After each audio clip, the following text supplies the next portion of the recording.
Let's thank our friends from Children's Music School Topolok, who made such a nice start of our forum. Ladies and gentlemen, students and professors, all our dear guests, let me start opening ceremony of the 23rd International Forum New Ideas of New Century. Let me introduce myself. I am a leader of Forum's organizing committee, director of Architecture and Design Institute, Pacific National University, Samsonova Evgenia. And I'm glad to see you again, not face to face, but at least face to screen. And firstly, let me introduce a representative of our university administration, Vice President of Pacific National University of Strategic Development and Human Resources Policy, Chernina Faldar Munkajalgalovich. Thank you very much. First of all, again, let me introduce myself. My name is Aldar Cherninov, and as it has already been mentioned, I'm a Vice Rector for Strategic Development and HR Policy at the Pacific National University, which is located in the beautiful city of Khabarovsk. And on behalf of Acting Rector Professor Yuri Marfin, I would like to deliver a welcoming speech by saying some complimentary words about the event, despite the fact that yesterday, director of the Institute, Evgenia Samsonova, broke my themis, the god of justice. Thankfully, it happened by accident and not on purpose. Today, we're going to start an event that is really appreciated among architects. Of course, I mean the International Forum New Ideas of the New Century. This forum has been organized by the Pacific National University since 2001, which means that it has got a long, long tradition. And I'm extremely proud of this fact. Having said that, I can't help but mention that this event is truly international because it gathers together scholars from different countries, including China, Japan, Korea, the Philippines, and even Italy. Overall, scholars from 7 foreign and 5 Russian universities will participate in the event, and the forum concerns issues of urban planning development and reconstruction, theory and practice of architecture, visual art, environmental design, and object design. And it also deals with the questions of environmental sustainability and safety issues. Last but not least, the forum discusses engineering issues of reconstruction. The program of this year's event includes 4 lectures by 4 foreign professors and 22 presentations. And I also would like to draw attention to the fact that we are organizing the competition for the best paper among graduates and the competition of children's drawings called Urban Landscape. And I hope that this forum will provoke a fruitful discussion and at the end of the day will lead to better architecture practices in your countries. Therefore, I wish you a great success. Thank you very much for your attention and good luck.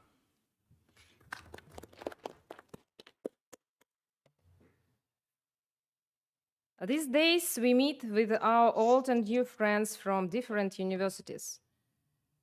Traditionally, at the opening ceremony, we invite a representative of each academic school to make a solemn speech. I'd like to welcome to the next guest, Honored Architect of Republic of Korea, Professor from the Sunmoon University, Asan, Jambam Lee.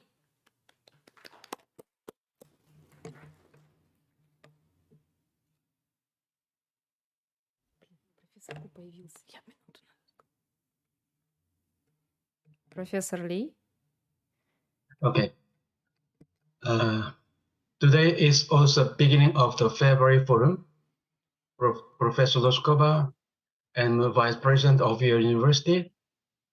Professor Luskova was a hard worker who always sit with us. Professor Samsonova, who worked hard to prepare Professor Ivan and the students.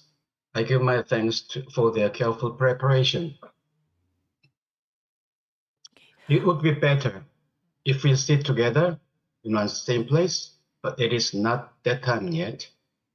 I still have memories of presenting and discussing together on Togo's snowy campus in February.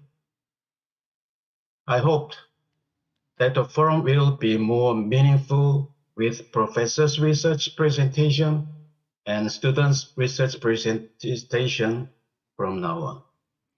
I will participate in the forum, leaving my mind in Khabarovsk now. Спасибо. Thank you. Добрый день, дамы и господа. Я бы хотел поприветствовать вас в очередной раз, к сожалению, не лицом к лицу. Я хотел бы отдельно поблагодарить профессора Лучкову, которая все эти годы готовила форум, профессора Самсонову и Ивана Анатольевича Данилова за подготовку, а также весь студенческий, преподавательский, организационный комитет. И хотя еще не время нам встретиться, собраться в одной аудитории лицом к лицу, в душе я с вами. И я надеюсь, что все лекции профессоров и студенческие доклады будут полезны и интересны нам. Спасибо. And now, for a greeting speech, I invite one of the forum founders. For the 23rd time, let's meet at an architect and professor, Koo Yan-min from Inha University in Incheon, Republic of Korea. Please.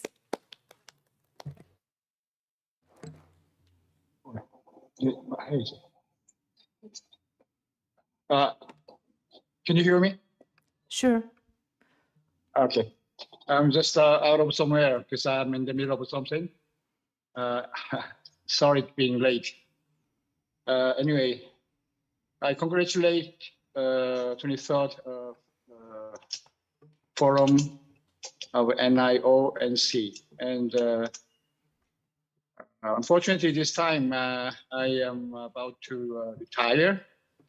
So I have in the middle of some meeting. So I just feel sorry to delivering my messages to you for opening ceremony. First of all, I really congratulate your 23rd successful forum and has been continued by many workers and students and faculties. And I think it is a great achievement as long as I know so many countries participated in and so many papers and works were presented.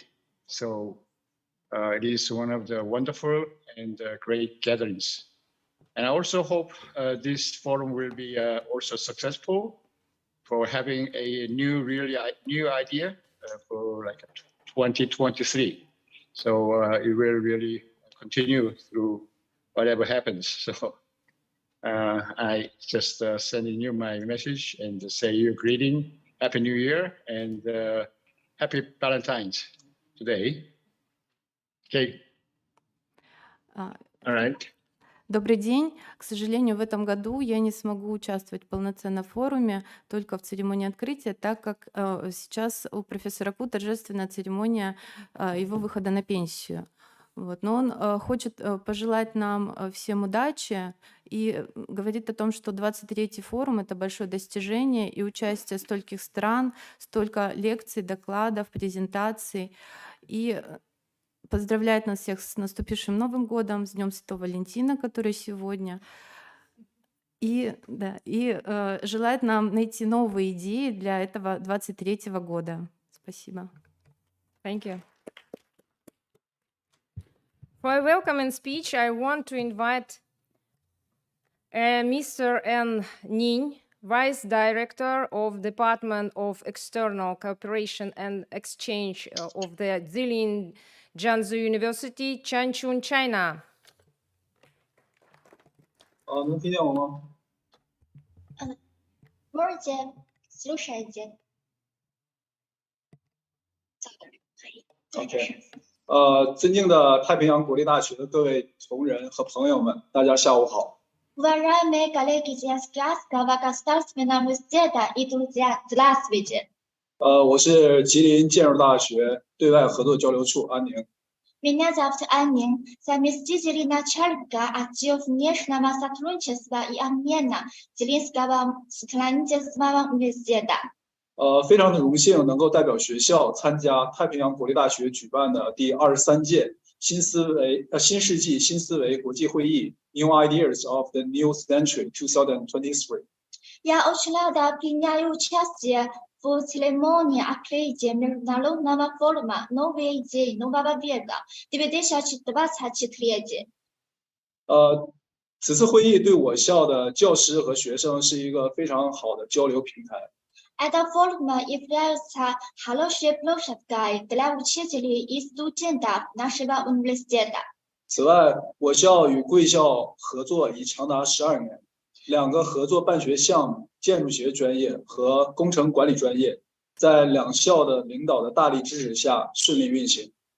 Кроме того, сотрудничество между Зелинским строительным университетом и Тихоокеанским государственным университетом по созданию совместной программы бакалавриата по специальности архитектура и инженерное управление уже успешно продвигается 12 лет.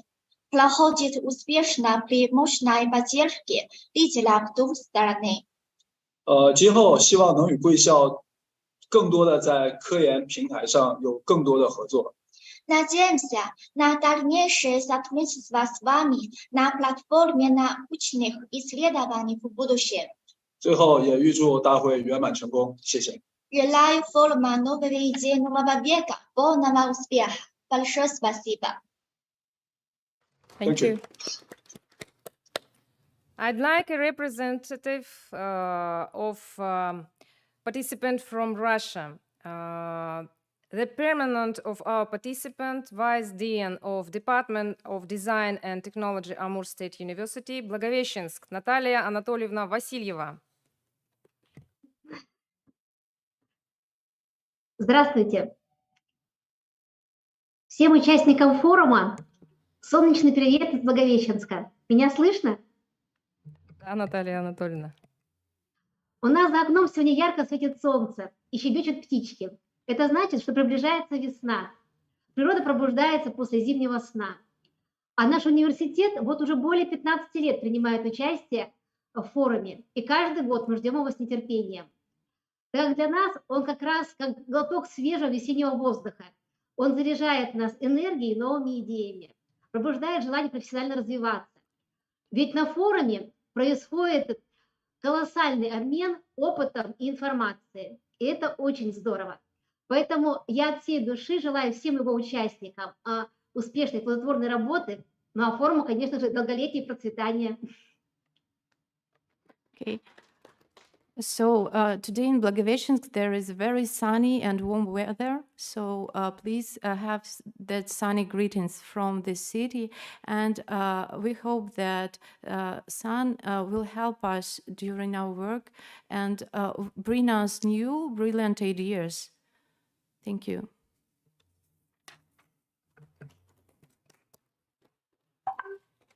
I represent our permanent participant from Russia, Far Eastern State Transport University, Head of the Department of Construction, Петрович Алексей Анатольевич. Дорогие друзья, очень радостно и волнительно осознавать, что новые идеи нового века вот уже больше 2 десятков лет и существуют и являются таким вот зарождением всего того, что будет составлять гордость российского строительства. И передавая всем друзьям привет от Дальневосточного университета путей сообщения, я хотел бы поприветствовать своих многолетних друзей. So I want to mention the fact that this forum has the history of more than 2 decades, and for these 2 decades it helped us to build those facts that will help us to bring pride to the whole construction industry of Russia. And as a representative of Far Eastern State Transport University, I want to say hello to my old friends. И прежде всего, конечно, своего дорогого друга Веру Ивановну Лучкову, которая вот скрылась сейчас за аватаром, но тем не менее я всегда ее светлый облик держу в своем сердце. Конечно, профессора Ку, с которым 2 десятка лет назад мы изучали основы русского языка в солнечный такой же день на заимке и достигли некоторых успехов в этом. Ну и, конечно, Ивана Анатольевича и Евгению Михайловну, ну и многих других коллег, с которыми уже не несколько лет знаком, а несколько десятков. И всегда это приносит нескрываемое удовольствие. I want at first to say hello, of course, to Professor Luchkova and to Professor Ku. With him, 2 decades ago, we had some lessons of Russian language, and they were successful lessons. And Professor Samsonova and Ivan Anatольевич Danilov, and all those who work hard to bring success to this event.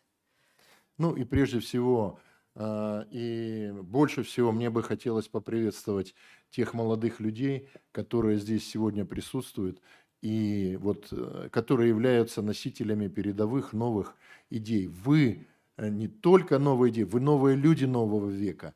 И это нам очень радостно. Я желаю вам успехов, чтобы все было отлично. But first of all, I want to welcome here the new generation, young students who are not only their people who have new ideas, but they are also new people who will build this new century. Good luck for you.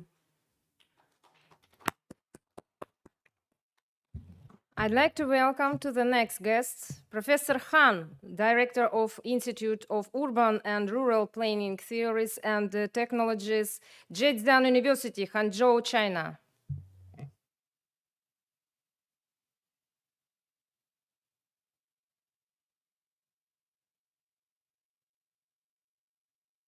Professor Han. We cannot hear you. Sorry, dear friends, I think, yeah, I'm Hao Yinghan from Zhejiang University.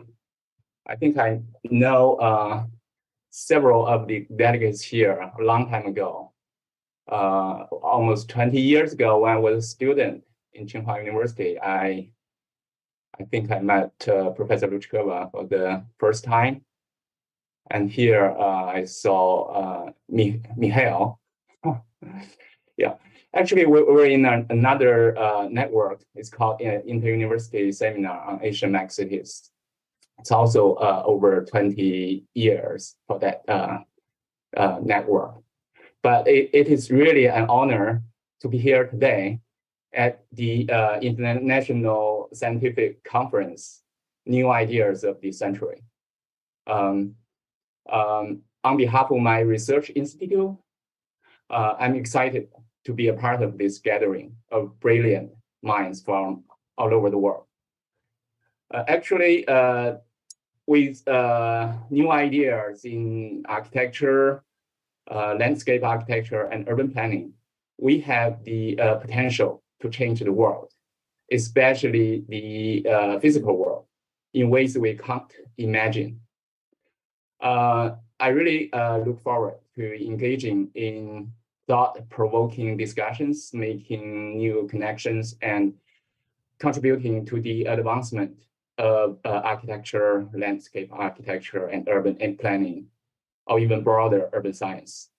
And once again, I would like to thank the organizers for bringing us all together online. And I wish everyone a productive and enlightening conference. Thank you. Спасибо. Профессор Хан приезжал в Хабаровск больше 20 лет назад, по-моему, в 2005 году, еще будучи студентом, на конференцию, другую, которая имеет тоже большую историю, сам. И сегодня, уже будучи профессором, он рад приветствовать всех участников этого форума. Архитектура, строительство, ландшафтная архитектура — область огромного потенциала. И наши дискуссии, наша работа здесь, наши выступления, доклады помогут нам реализовать этот потенциал. Также отдельное спасибо участникам и организаторам, особенно форума, которые помогли нам всем собраться здесь. Спасибо. Thank you. I'd like to give a speech to representatives of the supporting organization, forum partners, and finally, Deputy Minister of Construction of the Khabarovsk territory, Chief Architect of the Khabarovsk territory, Селименев Александр Иванович. Уважаемые друзья, рад приветствовать всех в отличном состоянии духа, в состоянии поиска новых каких-то перспектив, новых идей, новых форматов, новых подходов. Сегодня время как раз вот обновления, мне кажется, даже в этих стенах. У нас сегодня проектируется реально кампус новый. Ну, я не буду забегать вперед, это схема, я понимаю, мы в 2021 году делали проработки вместе с вами, в 2022 году делали проработки, вот сейчас идет проектирование. Поэтому идеи, которые рождаются здесь, они реализуются. Я бы хотел всем пожелать именно не просто фантастических идей, нереализуемых, но и хотел пожелать, чтобы хотя бы значительная часть ваших идей реализовалась. Надеюсь, что так и будет. Поздравляю с открытием. I want to congratulate you with the start of new forum, and this is the time and the field for renewal, and it's also not the theoretical renewal. We make actual renewal of our campus, and we have been working on its project for 2 years now, and now we are in the stage of finishing it. So please, congratulations to you all who are participating, and good luck in your work. And now, the chairman of administration of Khabarovsk Regional Public Organization, Architect Union of Russia, Васильев Владимир Александрович. День добрый всем, дорогие друзья, коллеги, профессора, преподаватели со многих университетов нашего дальневосточного региона, студенты. Вот уже 23-й год проводится на площадках Тихоокеанского государственного университета этот замечательный форум. В прошлом году, нужно сказать, что наш университет отмечал 50-летие архитектурного образования, и вот уже почти половина этого своей истории Тихоокеанский университет приглашает на свою площадку студентов, преподавателей, с тем, чтобы новые идеи нового века нашли путь в жизнь. Замечательно то, что вот весь архив этих ежегодных форумов, он находится на сайте университета, и все будущие студенты, абитуриенты, молодые архитекторы, дизайнеры, преподаватели и вообще люди, которые интересуются проблемами пространства, городского планирования, дизайна, могут ознакомиться с огромным информационным объемом вот в этом направлении. Дальневосточное объединение организаций Союза архитекторов Российской Федерации и Хабаровская краевая организация Союза архитекторов вас сердечно приветствуют и желают самых наилучших достижений, здоровья, успехов, новых встреч. Спасибо. So the Union of Architects of Russian Federation welcomes you here during the forum, and I want to mention that our forum has become a stage where students, lecturers, professors, and both young professionals can find a big experience of all our more than 2 decades work. It is all in the archive of on our website, where we can find the 23 years of all the hard work, all the presentations of the reports, and it's a great foundation for the work of young professionals. Thank you. And the next organization, Forum Partners, Project Far Eastern Project Institute, Khabarovsk, Deputy Head, Sebastian Alexander. Dear friends, hello. I'm glad to welcome you to this annual forum, New Ideas of New Century. I thank the organizers for the opportunity to make the opening remarks. My name is Alexander Sebastian. I'm a representative to actual company DAK. I'm a graduate of Pacific National University. I have been participating in this forum for 12 years. I was in different roles. I helped in organizing for this forum, also was an active listener, was like speaker with a report, and was a member of the jury of a workshop and of an actual exhibition of diploma projects. Through all these years, I have seen how this forum affects its member and for me. International communication, for the opportunity to share ideas and receive comments, to see interesting lecture from experts. It is what a future architect needs. On behalf of my company and myself, I want to say a big thanks to all the organizers of this forum, and to be thanks to all its participants. Thank you very much.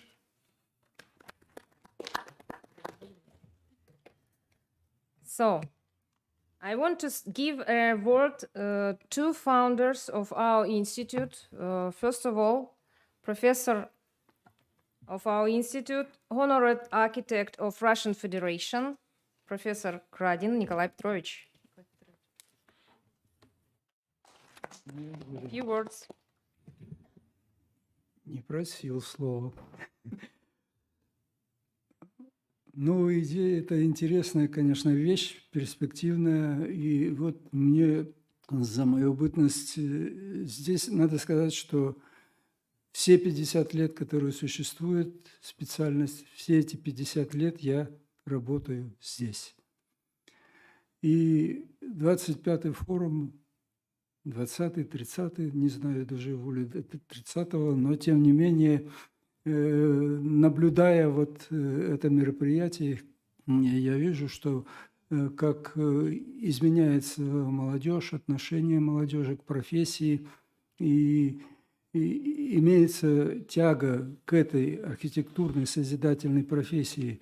К сожалению, сегодня, глядя на студентов, присутствующих у меня на лекциях или у кого-то других преподавателей, я наблюдаю, что архитектура вообще женского рода, конечно, но архитектор мужского рода. И как-то это было издавна, что архитектурой занимались в большей степени, конечно, мужчины. Ну, конечно, мы знаем великолепных, там одна Заха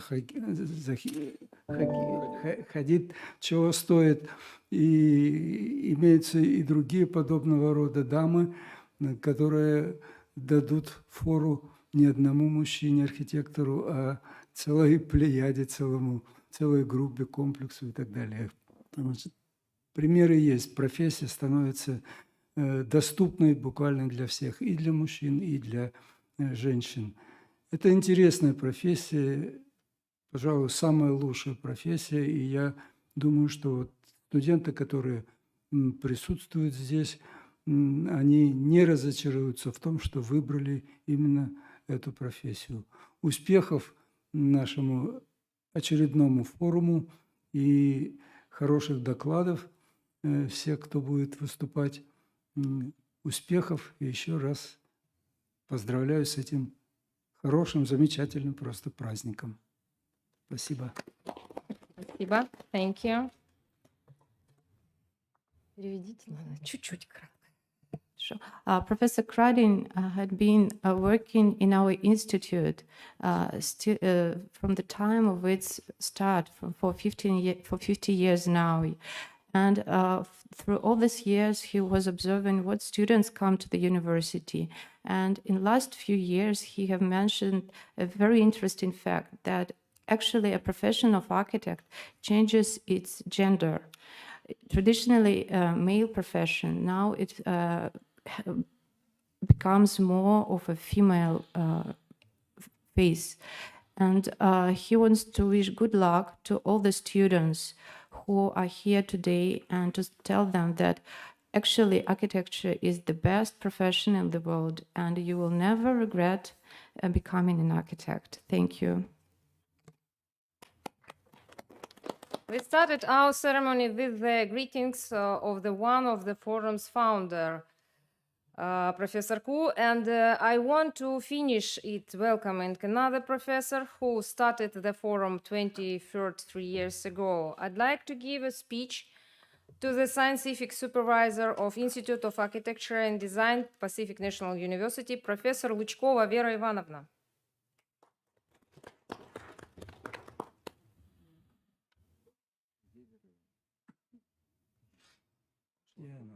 У Верваны проблемы с камерой.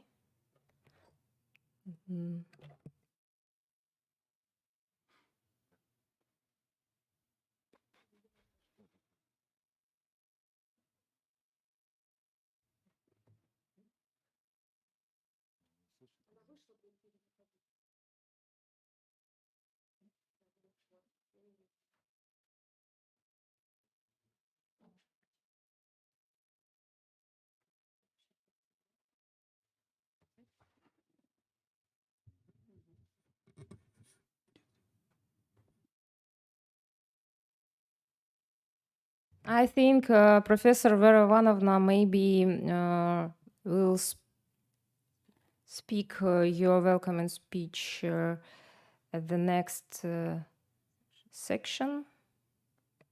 Вера Ивановна, вы меня слышите? Может быть, вы произнесете речь приветственную в начале секции?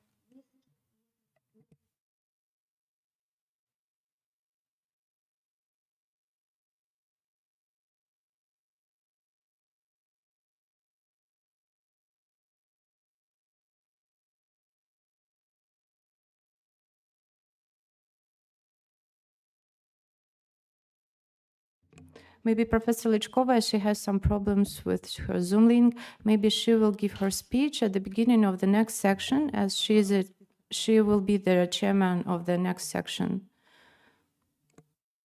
So, thank you for attention and the good words you said.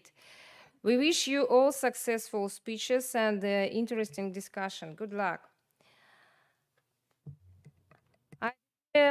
The opening ceremony of the forum completed, and now I invite professor, students, and all participants to make a general photo. Please turn on your cameras. Так, коллеги, для общего фото на фоне большого баннера.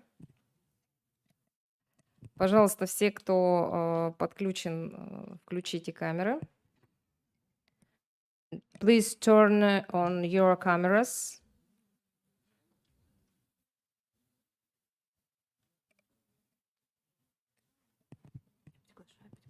Да, все давайте, будем фотографироваться.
Please, all who are on our Zoom, please turn on your cameras.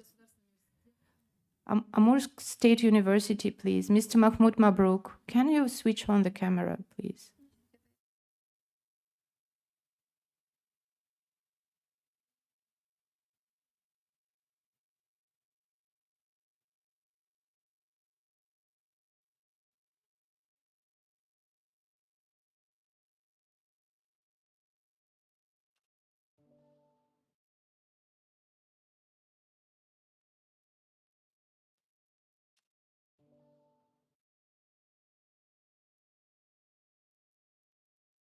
Наталья Анатольевна, Амурск State University, включите, пожалуйста, камеру.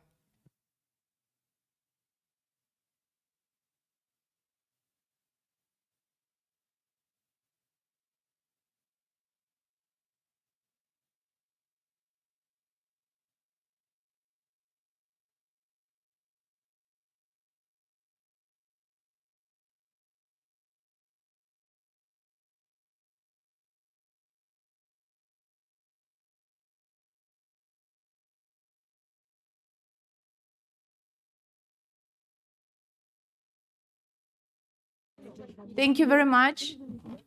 And now we'll have a short break before the first section of our work. Thank you very much.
I'm ready. Okay. So now please welcome one of the founders of our forum, Professor Vera Ivanovna Лучкова, please. Thank you. Но говорить я буду по-русски. Мне очень жаль, что сорвалось мое выступление на церемонии открытия, но тем не менее я бы хотела сказать несколько слов. Ну, отдельно хочу поприветствовать того, кто остался, профессор Хан. Я рада вас видеть. Я помню вас совсем молодым постградуэйт студентом в 2005 году в Хабаровске и наблюдала, как вы взрослели, как вы становились сильным профессором. Наташа, translate, please. Okay. Professor Luchkova welcomes everybody who is left here and online. And at first she wants to say hello to Professor Han. She remembers him visiting Khabarovsk in 2005 during some conference. And he was a young PhD student, and now he has become a full professor.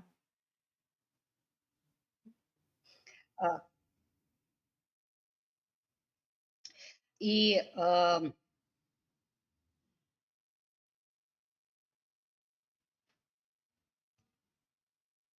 это повтор идет? Нет, Вера Ивановна, вы в прямом эфире, все хорошо, мы вас видим и слышим. Это у меня повтор. Хорошо. Профессор Ли, мы уже приветствовали друг друга. Ну и что я бы хотела коротко сказать перед началом лекций профессоров. Okay, and there is a short preview before the lecture of professors will start.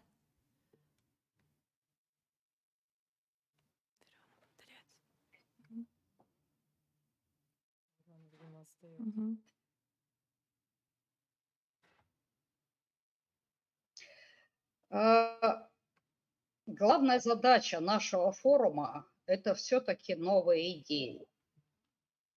И в этом плане сегодня наступает новое время. Мы должны это отчетливо понимать.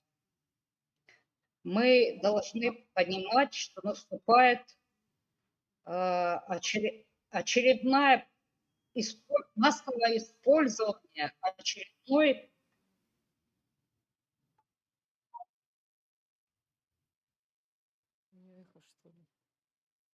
Это повтор идет, что ли? Рано, это у вас, наверное, повторяется, да. Мы вас хорошо слышим. Хорошо. Так вот, я говорю о том, что было время, когда изобрели компьютер, электронную вычислительную машину. И первые десятки лет все шло незаметно для человечества. Очередное изобретение. Пока не наступил период персональных компьютеров. И тогда произошла такая микрореволюция. Через 20 лет изобрели смартфон. Верона, can I translate? Могу перевести? Да. The main aim of our forum is finding new ideas. And now a new era comes in this field because we are on the edge of big changes. Several decades ago, a computer was invented, and it was all okay until the personal computer was started to be used by many people, and it was a revolution. Few decades later, a cell phone revolution has come. Так вот, сегодня у нас наступает, после смартфонов появились социальные сети, и жизнь человечества очень сильно изменилась за последние буквально 10-15 лет. In the last 10 or 15 years of our life has felt the great changed because of social media. Но сегодня мы наблюдаем следующую новинку, которая входит активно, суперактивно, со значительно большей скоростью входит, чем персональные компьютеры и даже социальные сети. Я, конечно, имею в виду нейросети. И вы, наверное, понимаете, что нейросети – это очередное изменение в жизни общества. Мало того, это то, что может сильно повлиять на нашу профессию. And now we face one more challenge, a neural web that comes into our life. And I think all of you assume that how many changes it will bring to our profession too. В принципе, мы можем сказать, что переход от ручной графики к компьютеру ничего принципиального не сделал в архитектурном проектировании, только ускорил процессы. А вот нейросеть изменит принципиально. We can assume that the change from the hand drawing in architecture to computer drawing and modeling didn't make great change in architecture. It only fastened the processes. But this change, the coming of neural web to the field of architecture, will bring a great change. Ну и в завершение хочу сказать, что к этому должны быть готовы не только студенты, а они уже готовы, но к этому должен быть готов и преподавательский корпус. Особенно если учитывать, что в мае обещают разработку программы об авторстве. И дальше пойдет другая эпоха. Ну и в этом плане желаю, чтобы новые идеи стали площадкой для обсуждения этой новой жизни. So these changes, maybe they are not so crucial for the students who are young people, but also their professors and lecturer staff, they should be ready to them. And maybe the New Ideas Forum will become the stage for the new ideas in this field, facing this challenge. Thank you. Ну, а теперь давайте завершим речи и приступим к тому, что сейчас у нас соответствует плану. Позвольте мне начать ту часть форума, которая посвящена лекциям, в которой будут лекции профессоров. Итак, now let's finish the speeches and come to our work. And this section will be for professors' lectures.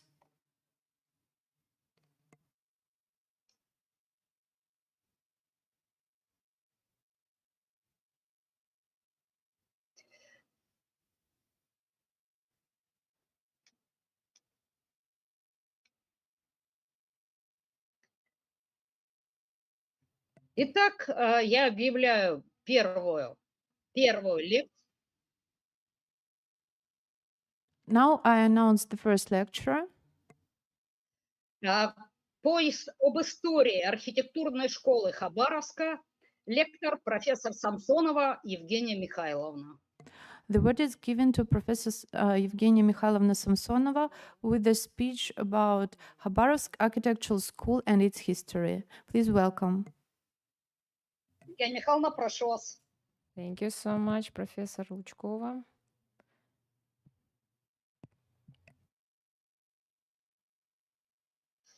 Все видно.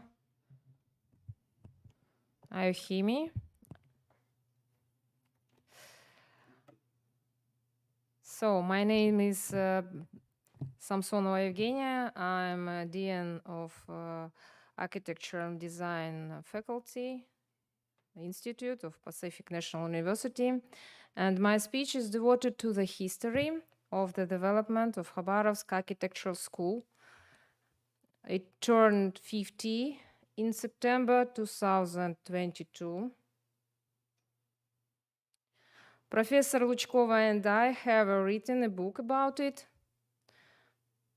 I'd like to present some materials of this monograph.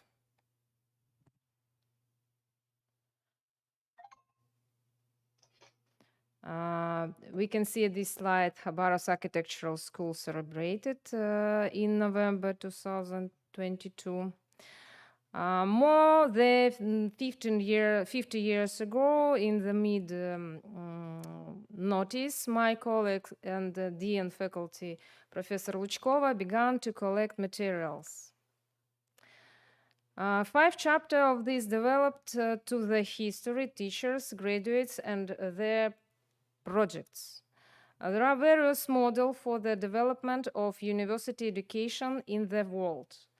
From the point of view of its subordination, these are centralized and decentralized form. Centralized form, for example, Russia, many Asia countries, and decentralized form, Italy, England, a number of the European countries with long university traditions. And centralized system, especially in sectorial areas of education, one can trace the stage of development of regional schools. The Khabarovsk High School of Architecture is not exception. The first stage for Russian regional schools, the end of the 1970s, faculties are most often opened on the basis of the polytechnics. In 1971, a faculty was opened in Vladivostok, and in 1972 in Khabarovsk on the basis of the Khabarovsk Polytechnic Institute. We called this stage becoming and formation. At this stage, there is an almost complete lack of personal and material base, controversial place in the structure of the institute, a lack of ties with employers and creative organization. Initially, architects from design organizations and the administration of Khabarovsk were involved. Then they began to invite graduates from Architectural Institute in other cities and even republics of our big, large country.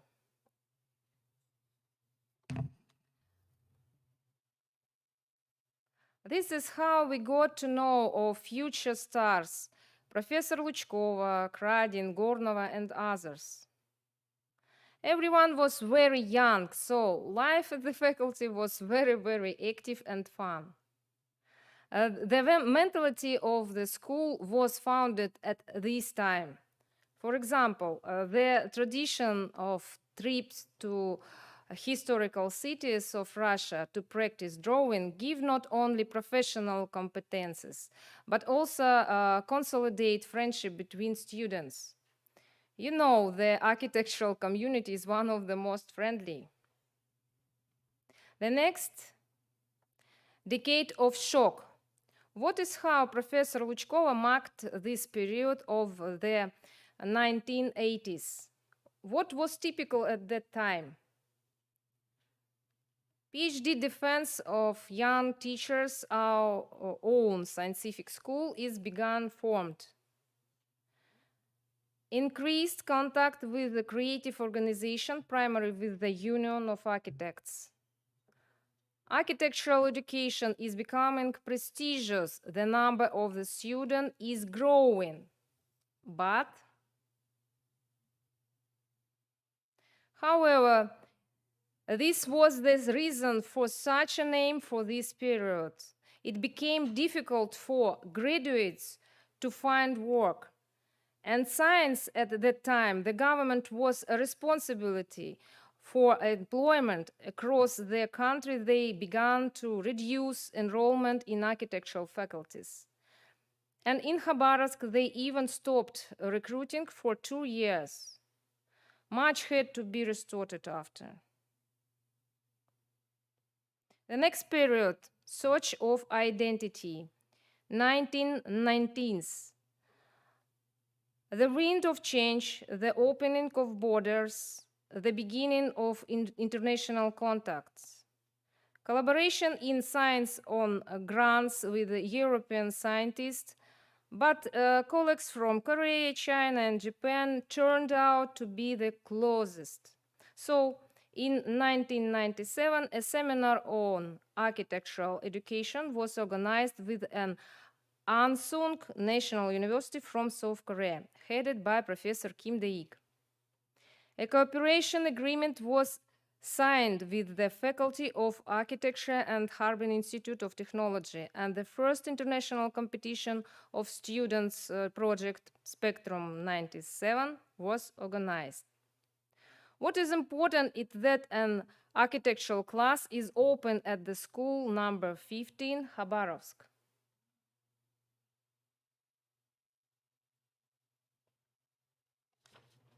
Teachers are actively involved in the topic of architectural monuments of the region and the city, including Orthodox architecture. In the educational process, the modeling has become the most important element. It became clear that it was very, very expensive and needed a lot of space. Our colleagues Vera Luchkova, Alexei Rizin, and others at this time created the corporate identity for our university. For example, the sign remains. On the basis on the Faculty of Architecture, with the assistance of the Union of Architects, specialized regional conference and competition begin to work. Danilovsky readings, architecture of Zodchество.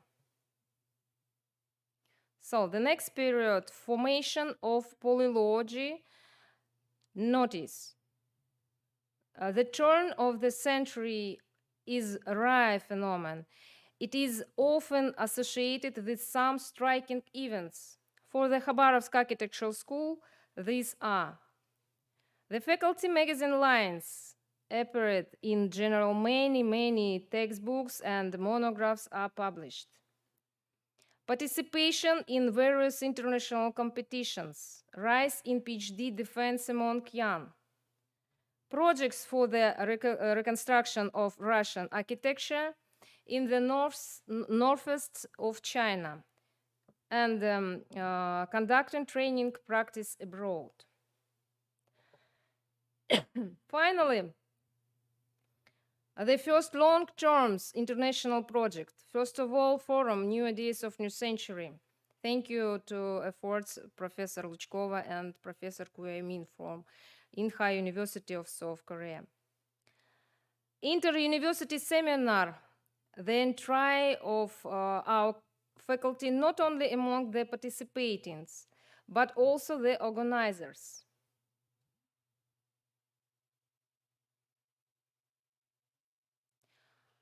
The next period, formation of the modern paradigm, 2010. What interesting thinking happened during this period? Transition to the three-level Bologna system of education: bachelor, master, and postgraduate student. Before, students' name as a specialist. In 2011, the School of Architecture becomes a separate faculty without Department of Construction. Active student self-government. In 2012, 100 Chinese students from the Zilin University of Civil Engineering come to the Khabarovsk Architectural School to study after 3 years of study free. By the way, the decision to open this program was made by Professor Yao Dechain after attending the forum New Ideas of New Century. Sorry. Что-то не запускается. Professor Luchkova, teacher Savkova, with the 6 master students, created the Technopolis project concept within the PNU campus. And this slide video. 2015, the Global Capstone Design International Workshop starts with the Sun Moon University of South Korea on the initiative by Professor Lee Jambam. The project Russian and Japan Education RGA3 project with the Hokkaido University initiated by Professor Setaguchi. And finally, EU-SAM inter-university seminar. That third time a seminar was held in Khabarovsk in 2019. The next period, we called this period New Challenge of the New Decade, early 2020s. Anniversary Forum, February, maybe you remember, February 2020. Then they had time to see each other face to face before quarantine closed. A new life began in an online format. The dissertation of Anton Kim in Moscow and Anastasia Polkaeva in Japan. And so we have been living for 3 years. Well, in the final, I would like to show the chapter number 4 of this book, of this monograph. We called this chapter the best graduation projects of our students.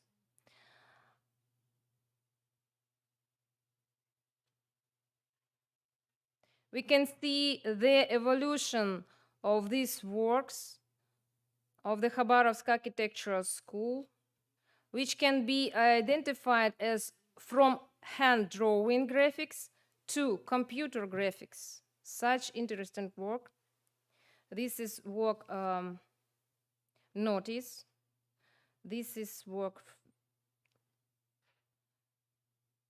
80s.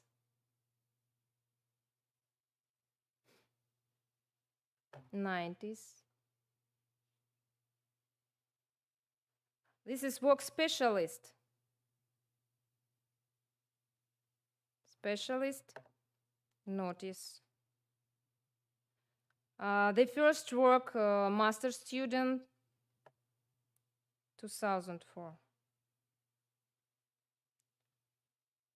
Specialist, 2008.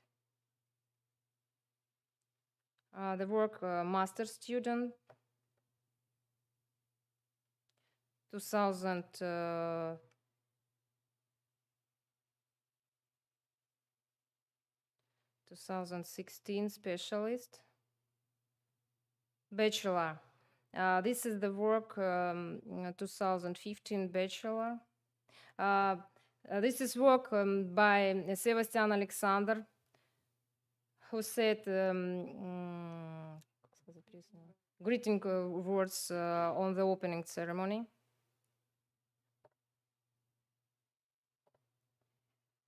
Bachelor work,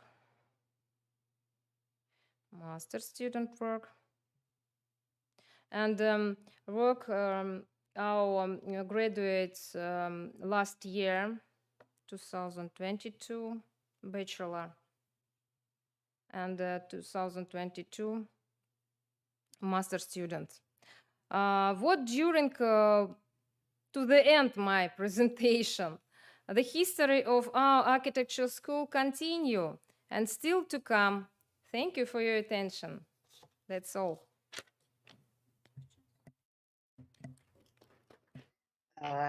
Thank you, Professor Samsonova, for the history presentation. Any questions, please? I have, for begin. But sorry for my terrible English. I speak Russian. и Наташа будет переводить. Sure. Итак, Евгения Михайловна, вот в этой краткой презентации развития архитектурной школы Хабаровска, ну, как вы считаете, было ли что-то общее, что было и в начале пути, и в середине, и сейчас?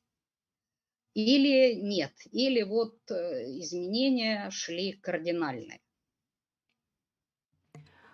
Professor Samsonova, do you have a point of view on such a thing that do you find something in common between the earlier periods of Khabarovsk Architectural School and recent periods of its history, or is it just a very, very different periods and they have nothing in common?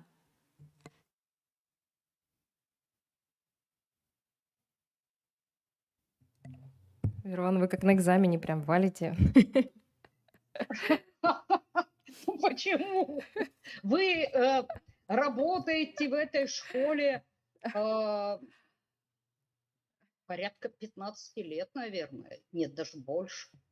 Вы многое знаете, многое видели. I think that mentality of the school was founded at 1970s, and this is general idea of our community, of our institute, of our students and our teachers. Вервана, я считаю, что самое главное это то, что у нас сформировался вот корпоративный дух и менталитет, который, сейчас подумаю, что, в том, что у нас определенная тяга к новым идеям, и неспроста именно у нас на Дальнем Востоке случился форум «Новые идеи нового века», это говорит о многом. Ведь нигде нет такого форума на Дальнем Востоке, да, и за Уралом тоже. Ни на Дальнем Востоке, ни за Уралом, ни в центре, да, пожалуй, и в мире нигде нет такого форума. Так что вы правы. Я с вами солидарна в этом плане. Спасибо большое за ответ. Вот у меня вопрос к одному из членов зала, а конкретно к Ивану Анатольевичу Данилову. Иван Анатольевич, мне очень интересны ваши комментарии по поводу доклада Евгении Михайловны. Now the question is going to Ivan Anatольевич Danilov, and maybe he can comment on this lecture. Вопрос не случайный, потому что Иван Анатольевич принимал участие в форуме с первых дней его основания и до сих пор. А Иван Анатольевич, ваши комментарии, пожалуйста. Ну, мне дать комментарии к истории нашего института или форума? Или. И? Не или, а и. Лучше. Понятно. Я на русском скажу. Я ловлю себя на таком психологическом моменте. Мне все время кажется, что недавно здесь начал работать. Вот. Но когда 50 лет исполнилось, а я уже почти половину этого срока отработал на кафедре, то, наверное, это обязывает уже что-то понимать, и ваш ответ вполне правомочен. Иван Анатольевич, я же перевела. Наташа, придется переводить, да. And at Иван Анатольевич не хочет сам говорить по-английски. At first, I will translate the part of Professor Samsonova said, and Professor Luchkova agreed with her completely, that here in the Far East, our common trend is they're searching for new ideas. And maybe that's why our forum, the New Ideas of the New Century, is the unique event, not only in the Far East, but maybe in the scale of all the country. And now coming to the answer of Ivan Anatольевич Danilov, who has been at the first forum in 2001, and he has been working in the university for around 25 years. And his answer was that he completely agrees with Professor Samsonova note, and it seems for him like working here in the university for his first days. Still, he's working here for many years.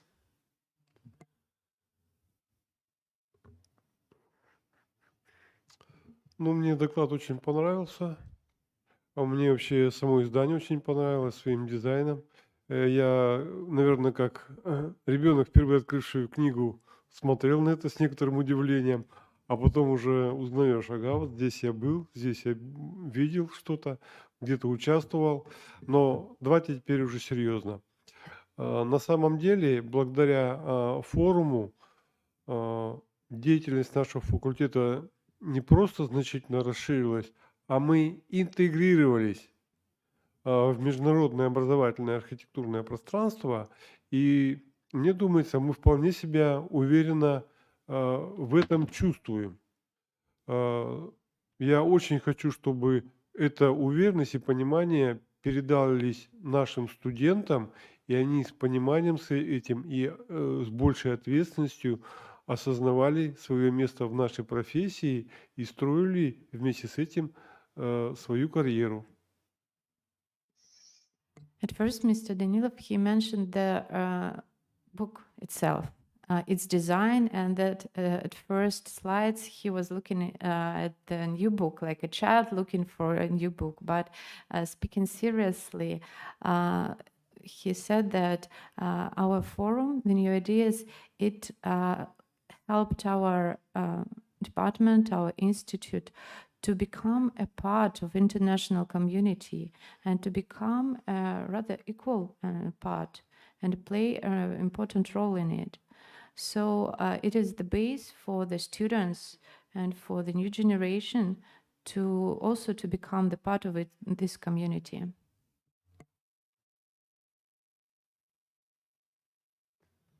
Ну, вроде вот самое главное. Yeah, so that's the main idea. Спасибо. Спасибо, Иван Анатольевич. Ну как, аудитория, созрели для вопросов? So maybe more questions?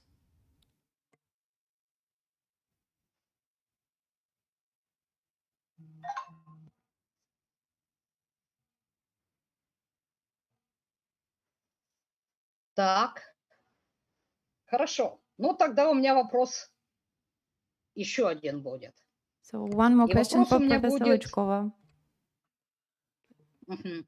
И вопрос будет к нашему переводчику, к Наталье Фроловой. It's the question to me. Наташа, скажите, пожалуйста, вот глядя на этот доклад, слушая этот доклад об истории нашего института и истории форума, в том числе «Новые идеи нового века», вы вспоминаете себя 2008 года? И если вспоминаете, то вспоминаете вы себя в форуме или вспоминаете вы себя в институте? И, в общем, как вы себя вспоминаете? Okay. Евгения Михайловна, я как экзаменатор или нет сейчас? Now no, сейчас нет. Давайте я тогда по-русски сначала представлюсь. Меня зовут Наталья Фролова. Я сейчас аспирант нашего института, кафедры архитектуры и урбанистики, но училась, получала степень бакалавра и магистра. Раньше я получила степень магистра в 2008 году. Поэтому у меня такие два этапа разных, и я могу сравнить. Я участвовала во втором форуме «Новые идеи, нового века» в 2002 году. Да.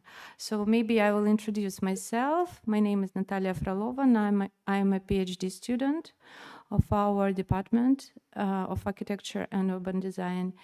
And I have two stages of my education. I got master degree in 2008, and now I am a PhD student. So I can compare. And my first forum was a year 2002.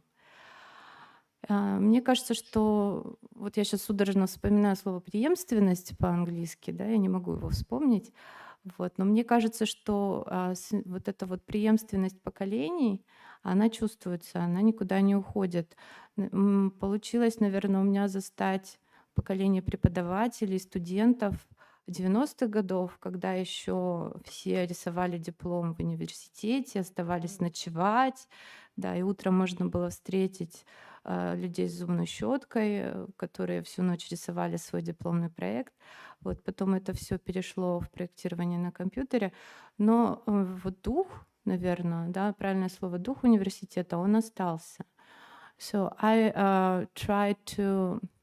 My main idea is I think I feel this link between the generations, different generations. So I was lucky to be a witness of the teachers and professors of late 90s and the beginning of the century, and the students who made those architectural drawings with their hands with paint, who spent nights at the university, and then it all went to computer, but still their spirit and their ideas, they lasted.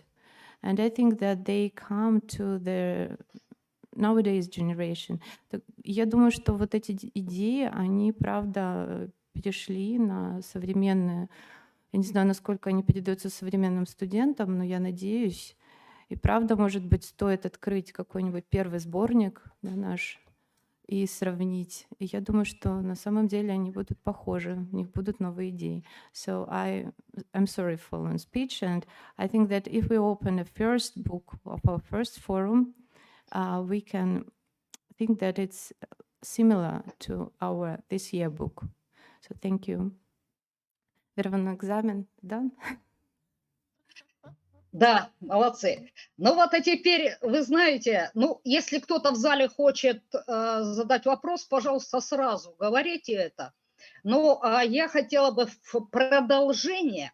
Вот мы послушали комментарии одного из основателей форума «Новые идеи» Ивана Анатольевича, комментарии к докладу профессора Самсоновой и его впечатления. Послушали коммент одного из первых членов студенческого оргкомитета Натальи Фроловой. Она действительно на протяжении многих лет была членом оргкомитета форума «Новые идеи нового века» и очень активным членом. Ну а потом, благодаря своим связям с корейскими друзьями через форум, она и проходила обучение в Корее дополнительно и так далее.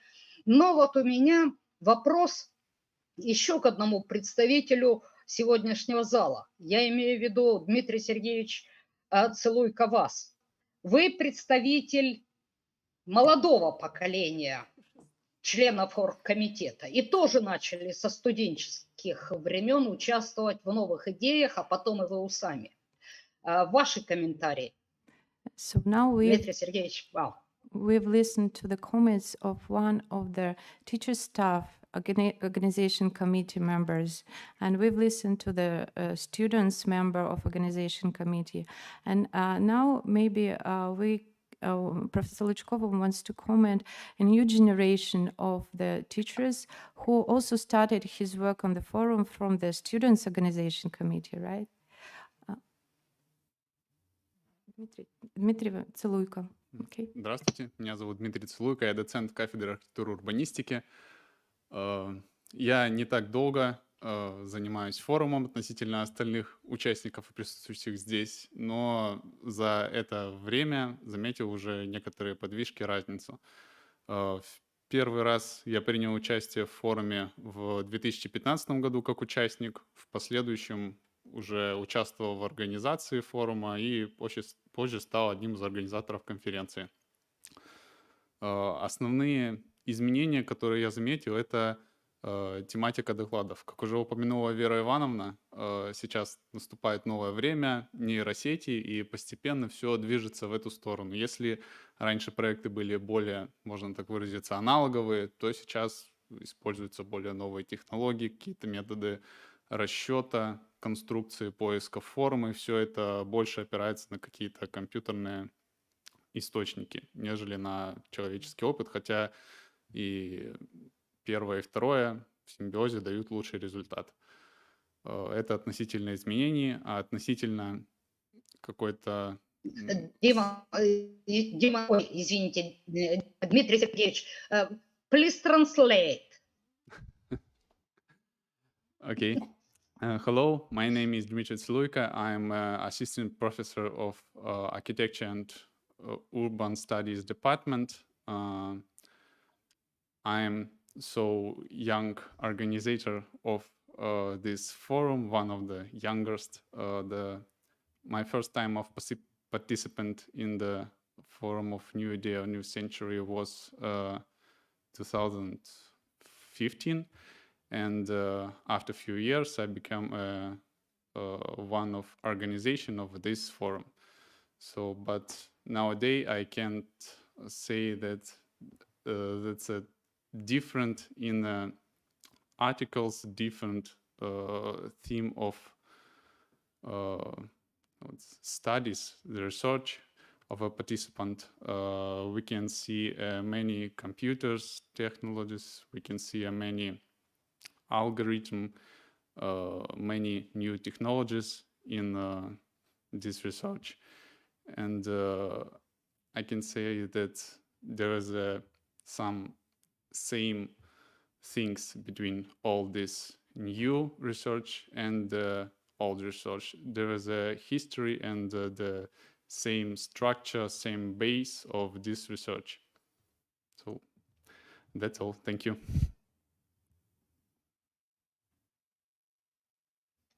Спасибо. Спасибо, Дмитрий Сергеевич.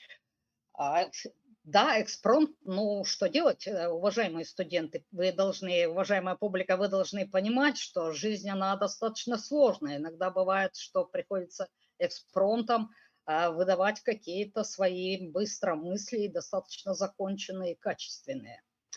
Ну, по стандарту я должна еще раз задать вопрос, аудитории вопрос, есть ли какие-то мнения, впечатления, So maybe вопросы. some more opinions or questions?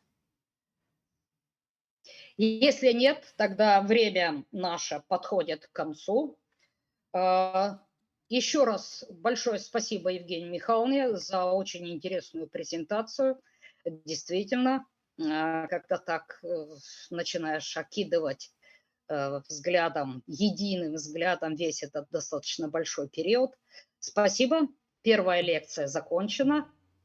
So now we finished the first lecture, and please all say thank you to Professor Samsonova.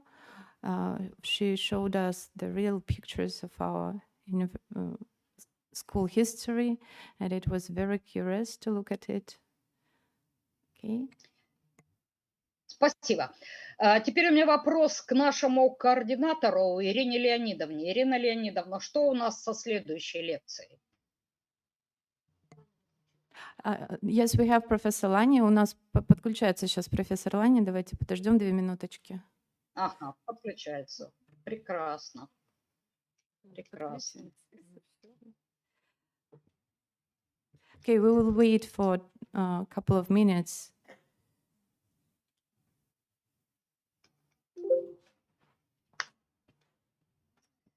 Итак,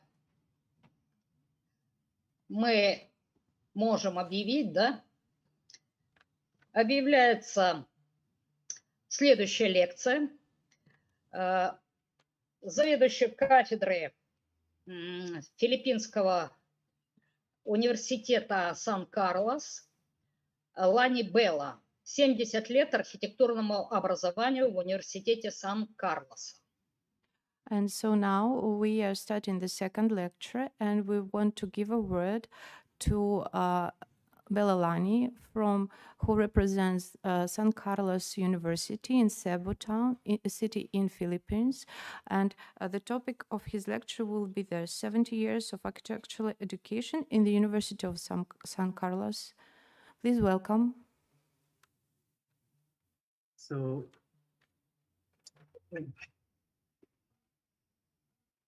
Good afternoon. Can you see me?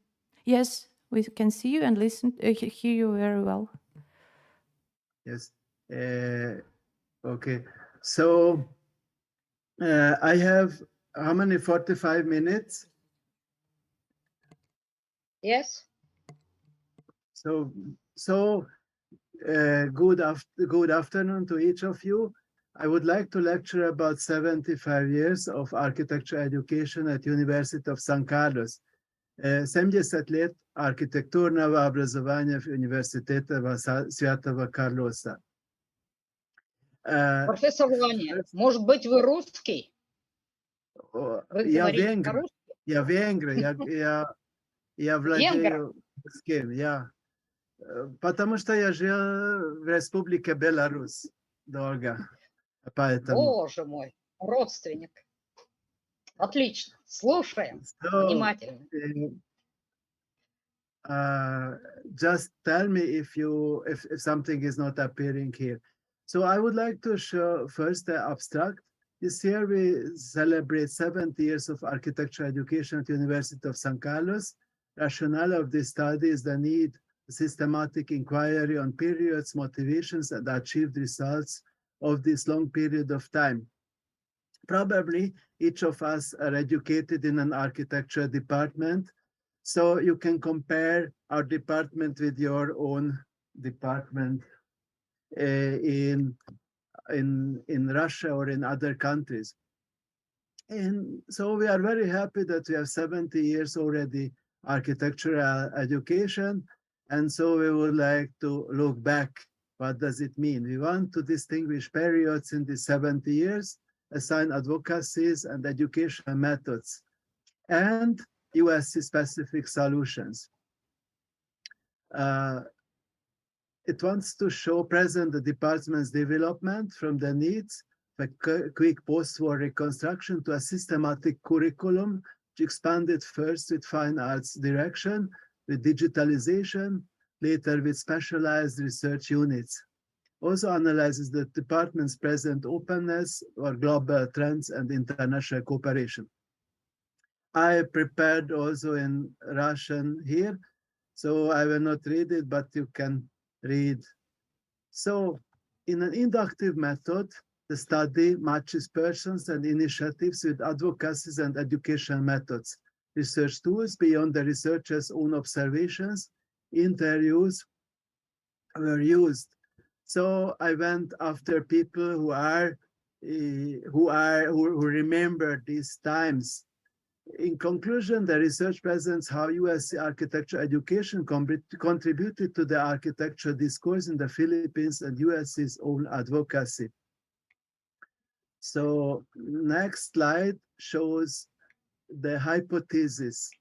So we prepared this hypothesis to see how the university achieved its advocacies. The first hypothesis was USC architecture education, both in content and form, has been increasingly connecting architecture of the Philippines with global developments. Second, it has been increasingly adjusting its form giving and functional planning advocacies to the Philippine architecture organizations, the school's narratives. Next to that third hypothesis has been increasingly formed by a discourse between technical, artistic, and functional aspects of architecture in order to establish a well-founded academic approach with openness for new inspirations. The fourth was the USC architecture education successes in academic challenges, like board examinations and community extension works has triggered a growing criticism its present underdeveloped fields, like weak research activities. Fifth hypothesis, the dialectic between the department's design advocacy, the university's institutional practice, brought about a struggle between dependent and independent attitudes that were characteristic for some periods of these 70 years. USC architecture education enriched the contemporary Philippine architecture with original and interesting design visions. History talks for a strong professional commitment, which provides freedom for innovative, provocative thoughts, dialogue between players of local and worldwide architecture. Now I move to the text of the study. The first part is chronology. I don't know how many years in Khabarovsk architecture education counts, but we have here 70 or right now already 71 years. So the first part is the introduction. University of San Carlos, also referred by its acronym US, is a private Catholic research co-educational basis and higher education institution. It's the first European-style school in the Philippines, founded in 1595. University since 1948, architecture education since 1952. Is considered one of the best in the Philippines, administered by the Philippine Southern Province Society of Divine Word Missionaries since 1935. This is a Catholic religious order. It's a private non-profit school without any governmental subsidy.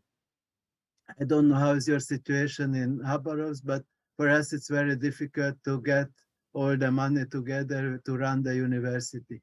The school has to earn everything for infrastructure, salaries, and development. So the logical framework is we call it corner school historicism. Just a moment, I have to fix something here.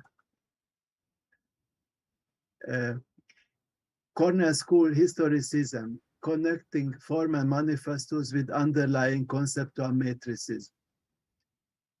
After explaining the department's history, the second part will interpret its achievements using timetable variables. Conclusion is teaching, research, and advocacy. Research ends with evaluation and notes and references. So data gathering for the study established a pool of research instruments, observations, interviews, and data analysis. A basic systematic document was the article of former Dean Architect Joseph Michael Espina in Safad's official magazine, Lantavan. And we got also personal memories. But in the Philippines is a young country, so they look forward to the future and not in the past. Because of that, this is a difficulty to get written documents. But of course, we know the students, teachers' name, but it was difficult to collect these documents. So the hypothesis, actually what I showed before, it was already the answers to the hypothesis, but first here, the hypothesis, the original, we wanted to check that the USC architecture education became increasingly local and global. The second was increasingly realizing its organizational influence. Third, it has been increasingly formed by a discourse on Philippine architecture. And fourth hypothesis, it has been successful. Fifth, it was shaped by dependent and independent attitudes toward the whole university. Here it is. I tried to put it in Russian. So we go to the first part, chronology. So I prepared here a table. I hope you can see it. So the post-war period, I believe in most countries that were suffering from war, the Philippines was actually really destroyed in the Second World War. So the focus was to rebuild after the devastation. And the names of the chairs, you probably don't know them, but they were local architects, very famous. Actually, the focus was building technology. Then after 1965, it was already established. Then they established the curriculum. That time, the universities in the Philippines could choose, create their own curricula. Today, not anymore because it's governmentally given. Curriculum shift to follow Mapua Institute of Technology. And the focus was building technology. Again, but it was already in an established curriculum. So here you can see the first graduates, and then next, 1984, there was a change because they decided to add arts direction, and they decided to separate themselves from the engineering college where it was located. And then instead of that, it became together with the fine arts department. Before, we were under engineering, but at that time it became together with interior design with fine arts. Response to UAP code has moved towards humanities. And this was an enormous change because most of the universities here in Cebu, 4 universities offer architecture, but they remained under engineering. But here we created our own college together with fine arts. And the digitalization is Architecture Computer Center opened. And then there was we created Institute for Planning and Design. Here I show you again some pictures on graduates. This is in front of the engineering building. And computerization is very strong today. Diversification is when they created new units, new research units, and new curricula. So in the Philippine setting, it is everything under the architectural department. We have landscape architecture, founded 2004, Cherish, that is the Heritage Institute. We have graduate school, and we have the journal of the department. So third and fourth wave is third wave and fourth wave from information society to creative economy. So here the idea was not to go abroad, but to reach what other countries already know. So because Philippines is an island country, and since an island country, it was a little bit backwards, so it really needed an update. So this is the fourth wave, and then a new separate building. So internationalization is the next period, 2015, 2016. Partnerships with foreign universities, teachers and students are being sent to foreign studies. And then we had to do an education reform and calendar reform. Maybe you in Khabarovsk don't know, but it was so that before 2016, our students were only just 16 years old, because with 16, they finished already the high school, the secondary education. So it was changed. So 2016, it was for 2 years, we had no classes, no new students, because they continued the secondary school, the high school. And so and then the calendar reform, the Philippines, it was before, so that in March, was the end of the academic year, and it started in June because of the weather. So this is the nice weather is from March to June, so that the people can enjoy. But then we wanted to have foreign students, who changed it. It was actually a really big change. So anybody who is in university administration knows how big change it is to everything to revamp. But we managed. So here we see some students who went to, this is my home country, Hungary. Philippine students are studying there. And this is here, I want to show you some pictures. This is nice hot weather. This is 30 centigrades right now in plus in the Philippines, and beautiful. We have never cold weather. So, and then the people are actually just want to see snow, but they cannot see snow because there's no snow here. So the post-war period, the architecture course took 4 years in the beginning because they needed many architects. In 61, they added 1 year And the chair inserted business subjects to strengthen the architect's success against civil engineers. That time, the civil engineers owned the architecture companies.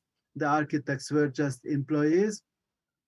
And the architects were trained in architecture and in building technology, but nothing in business.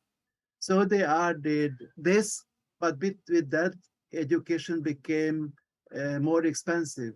All architecture schools in Cebu, we have 4, all are private.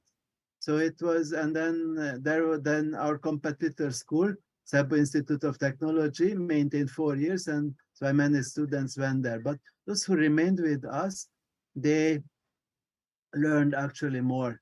The foundation year, that is already moved from the downtown campus to Talamban campus, which is far away from the city. It's a mountainous, beautiful campus that I showed you. So strict and formal approach to syllabi. Then they created the thesis defense, which was not before. College separated from engineering and allied with fine arts. New subjects were introduced and engineering subjects were removed. So next is to move on. It became a new college, College of Architecture and Fine Arts, CAFA. And the arts department belonged to this course with advertising, art, and interior design. The interior design later, when it was later a licensed profession, it was transferred to the Department of Architecture because the artists don't have much feeling about license, professional license. So 1995, 96, this was the multiplicity of approaches. First, architecture is not only technology. Second, we are honoring the liberal arts tradition. And third, we offer an alternative to the other competitive schools. So here it's really competition is a little kind of capitalist word. Competition really counts. So college made an emphasis on continuous education possible. Then a unit was founded. It is called Institute for Planning and Design. There students could practice the profession even during student years. So this was like a small architecture studio, still existing and actually very prosperous, mostly handled campus plans. Architecture Center, Computer Center was founded in 1993. That was very important. Then digitalization is that Computer Center was really pushed up, and that is one of our strengths, the visualization today. Diversification. So these different units started living their own life, and with that the college started to move in different areas. And so the course Landscape Architecture was founded in 2004 by landscape architect Socorro Atega. Then the Heritage Conservation Unit, Graduate School, and the magazine. Now, third and fourth wave. So this is the idea that we can compete already with first world countries, because we call Philippines is considered as a third world country. So that is for our big success, because our world championship, we became world champions at the World Architecture Festival, Student Charity in Singapore. So, and then the integration of interior design was also included. And the next is internationalization. We wanted that our degree is recognized all over the world. That means that we were interested in Canberra Accord, which is a tool for that. So we looked for foreign contact for this. Canberra Accord needs a local accrediting agency in the Philippines. So together with the other Philippine universities, we tried to create this body. And so we wanted to be accredited through Korean Accreditation Board. And then Korean Accreditation Board said they accredited in Indonesia, Bandung, Institute Technology in Bandung. So we went there and we saw, and it gave a great impulse toward this internationalization. And the same year, 2015, a group of professors from the University of Pécs, Hungary, visited CAFA. And this visit resulted in a partnership. So next is, this is the years of educational reform. 2 years, we had no first-year students. This was a really big thing. And then the gap moved forwards because and then I think last year it ended. So last year we had the first graduates of the K-12 education. So that means kindergarten plus 12 years basic education, and then the tertiary education. So I want to show you the second part. This is the advocacy of USC architecture education. I think that if there will be questions, I can want to accommodate also questions if there are questions. So advocacy. So international advocacy. It is here in the Philippines, an island country. There is also the tend to be among ourselves. So we starting to be open to this. First wave, foreign advisors came to our school. The second wave, foreign influence, we welcome foreign educated professionals and instructors. And then afterwards, what is going on right now, we send already students and teachers to other countries to get their degrees. And again, this World Architecture Festival Student Charrette in Singapore, we were all ourselves surprised because in the second round, we won against very good schools like Italy. From Russia, there was also one school, and United States, India, and Australia. These were the second round. And so it was really great. Next is organizational advocacy. In the Philippines, there are two organizations that play an important role. One is the Commission on Higher Education. That's actually the ministry, the governmental supervising agency. So architecture accreditation agencies recognized by CHED, like Philippine Accrediting Education Association of Schools, Colleges, and Universities, were this is an agency that is accredited by the government, but not a governmental agency. This checks us. But until 2016, I was the chairman of the department from 2010 to 2016. We can have only 2 terms, 6 years. So in my term, they did not come because they did not have an accreditation tool. Later they came, and it's important. Second is United Architects of the Philippines, the Professional Regulatory Committee, and deans and heads of architecture schools in the Philippines. So we tried to cooperate with the National Organization of Architects, which is very influential even in architecture. Next is research discourse.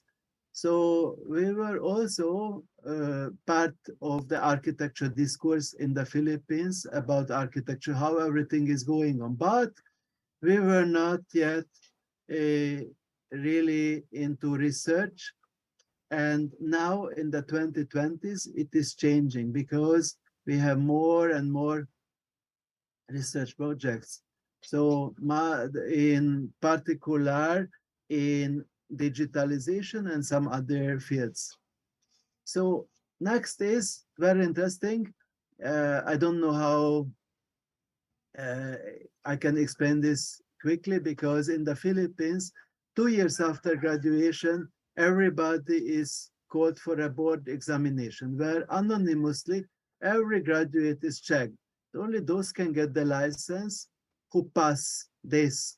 And so the board performance is actually here inside the country, the ranking.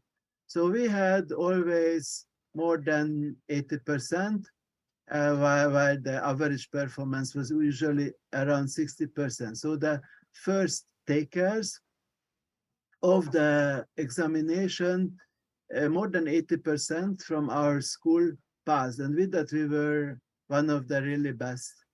And so this is also a success that we have successful graduates abroad, even earlier when they were lacking 2 classes in the high school, and that discriminated our students to a little bit. And then they were first forced abroad to act first as draftsmen, even if they were licensed architects here. But USC architect education was used so conceptualized that it managed to minimize deficiencies. So it was very tough, but right now we can say we send architects. If somebody wants to work abroad, we can work abroad. They can also work abroad very well because they are already the 2 lacking classes are not anymore there. So in many countries, University of San Carlos is on the list of the good schools. So we go to the findings and conclusion. I already showed this to you before. So to summarize quickly, the first hypothesis, USC architecture education has been increasingly connecting architecture in the Philippines with global developments. Second hypothesis, we always involve the Philippine architecture organizations and the schools' narratives. The third hypothesis has been increasingly formed by these schools between technical, artistic, and functional aspects of architecture in order to establish a well-founded academic approach. Then we had USC architecture education success in academic challenges like board examinations and community extensions. Works has triggered a growing criticism at present underdeveloped fields like weak research activities. So we are basically successful, but we also noticed what are the weak points, and we are working on that to be stronger on it. Next is the fifth hypothesis, the dialectic between the department's design, advocacy, the university's institutional practice brought about the struggle between dependent and independent attitudes that were characteristic for some periods of these 70 years. So here it is, I put it here in Russian. And as to finish, so that there will be also time for questions, if possible. Here is a final statement. USC architecture education enriched the contemporary Philippine architecture with original and interesting design visions. Visions are connected with advocacies.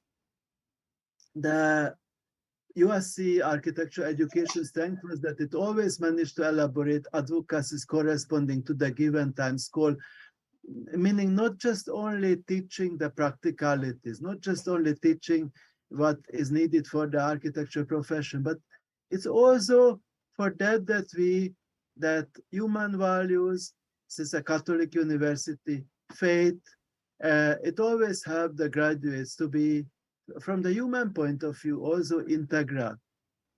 So that's why I believe this combination made us successful.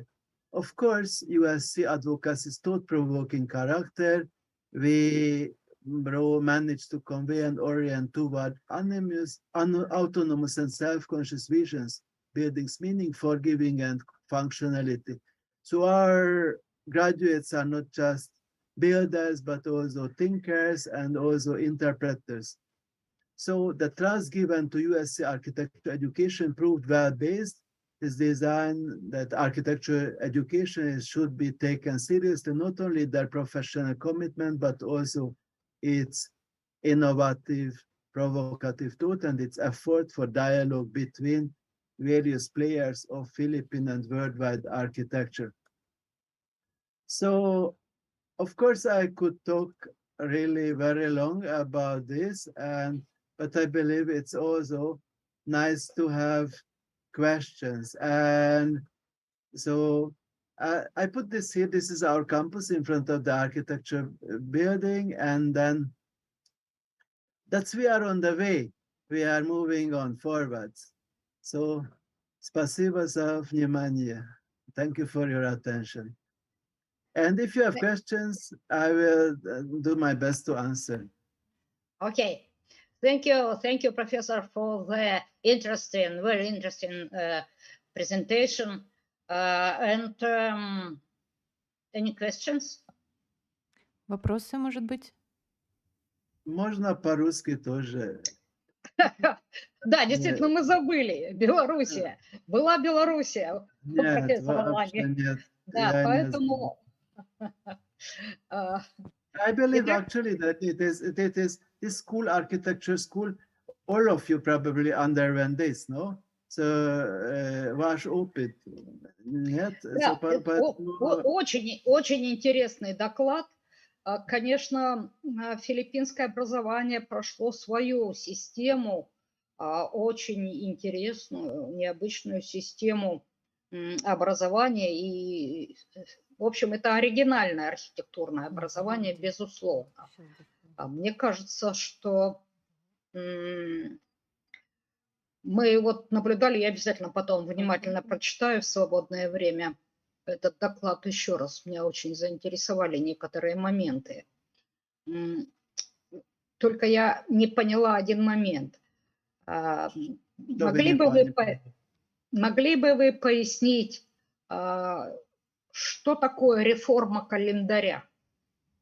Вот в основном здесь, на Филиппинах, у нас началось на академик год в месяц март.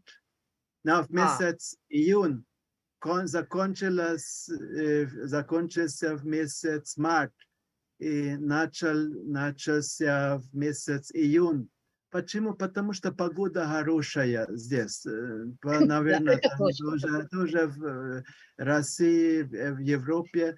И поэтому, потому что для студентов, для инструкторов очень хорошо отдыхается. Нет? Поэтому но есть проблема. Какая проблема? Проблема в том, что не смогли мы принимать иностранцев. Понимаете? Потому что с марта вы еще там в Хабаровске, у вас еще академик год. Тоже в Европе, в Германии, в Венгрии тоже в основном. И поэтому нельзя было. И поэтому мы здесь в Себу есть 4 архитектурного образования. Мы University of San Carlos, мы изменили академик год, потому что остальные университеты остались там в старой системе, понимаете? Поэтому это очень большой риск, потому что здесь на Филиппинах традиционное мышление, знаете, и поэтому люди думают, это что-то какое-то новое мышление. Почему вы привыкли к старому, и погода хорошая, и это только для иностранцев, и поэтому мы изменили. Но это тренд. являются многие из университеты, которые тоже изменили систему, потому что иностранное влияние важное, и потому что мы живем здесь на острове, но мир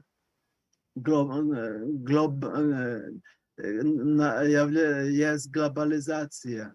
И поэтому мы храброе мышление здесь на университете Святого Карлоса. Тоже в дигитализации. Остальные университеты думали, что почему компьютер, почему уж хорошо пока по-старому.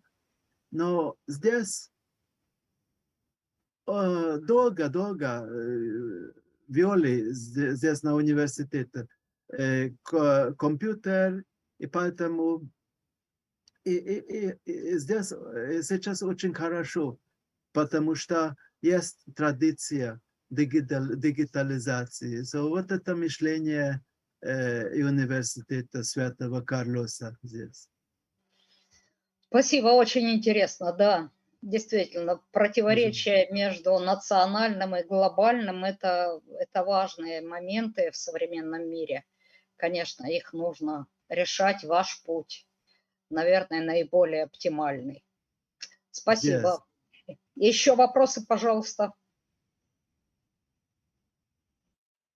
Do you have questions? Коллеги? I have one question. Yes. Maybe Please. know that in Russia there is such an opinion. Architecture is between physics and lyrics. Ну, возможно, вы знаете, что в России есть такое мнение, что Yes, я архитектура... понимаю.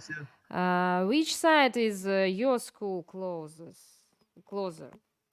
В какой стороне ваша Я школа? понимаю, это in between. For example, when I was living in Belarus, there was a Политехнический институт в Минске. И поэтому я видел, что как у них там система. Very similar. I studied in Hungary, Budapest, and then very similar that it is a composition. We learn art, искусство, рисование, потом технические предметы, and this is a very global, that is a thinking. So we are somewhere, something like that. Art is very important, and then technical subjects are very important.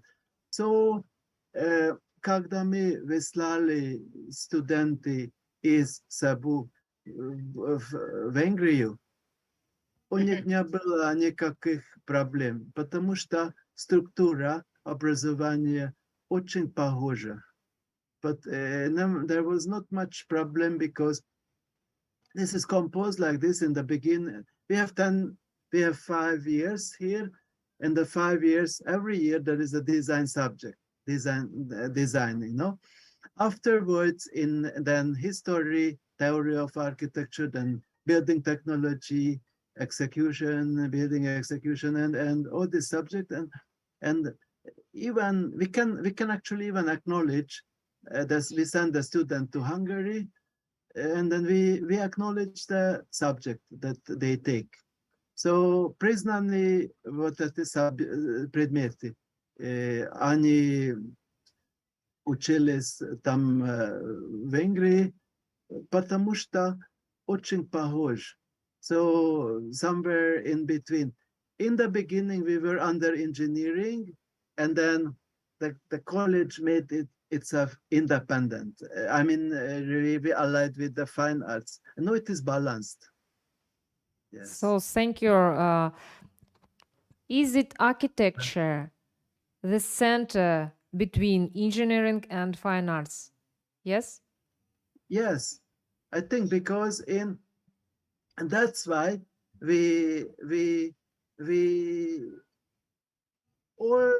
our whole brain is in movement, you know. наш целый мозг работает, потому что и искусство, и техническое, и потом вот это креативное. You have to know also how big is the столовая, какой размер, store. So, and because of that, here in the university, we don't have so many summa cum laude, because, for example, you are in library science, you learn those subjects and you are very good.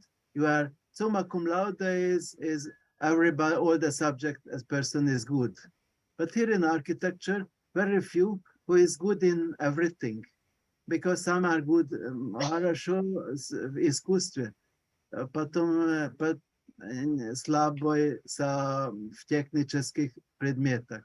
И поэтому, but this is architecture is a global profession. So I believe in the nice thing is that we learn so many ways, of life. And that's what that's why our graduates are actually also highly appreciated, because they see many ways. Yes. Okay, thank you. Welcome. Thank you very much. 2 minutes. Any questions? Мне бы, если честно, просто хотелось бы больше узнать. Ой, здравствуйте, да. Здравствуйте. Об интерьерном образовании у вас. Только не знаю, как это сделать. Понятно. So, здесь на Филиппинах interior designer. Вот это название курса. Раньше это было в департаменте искусства, потом искусство. Но в году 15 лет тому назад изменили, потому что здесь есть лицензия для интерьерного дизайнера.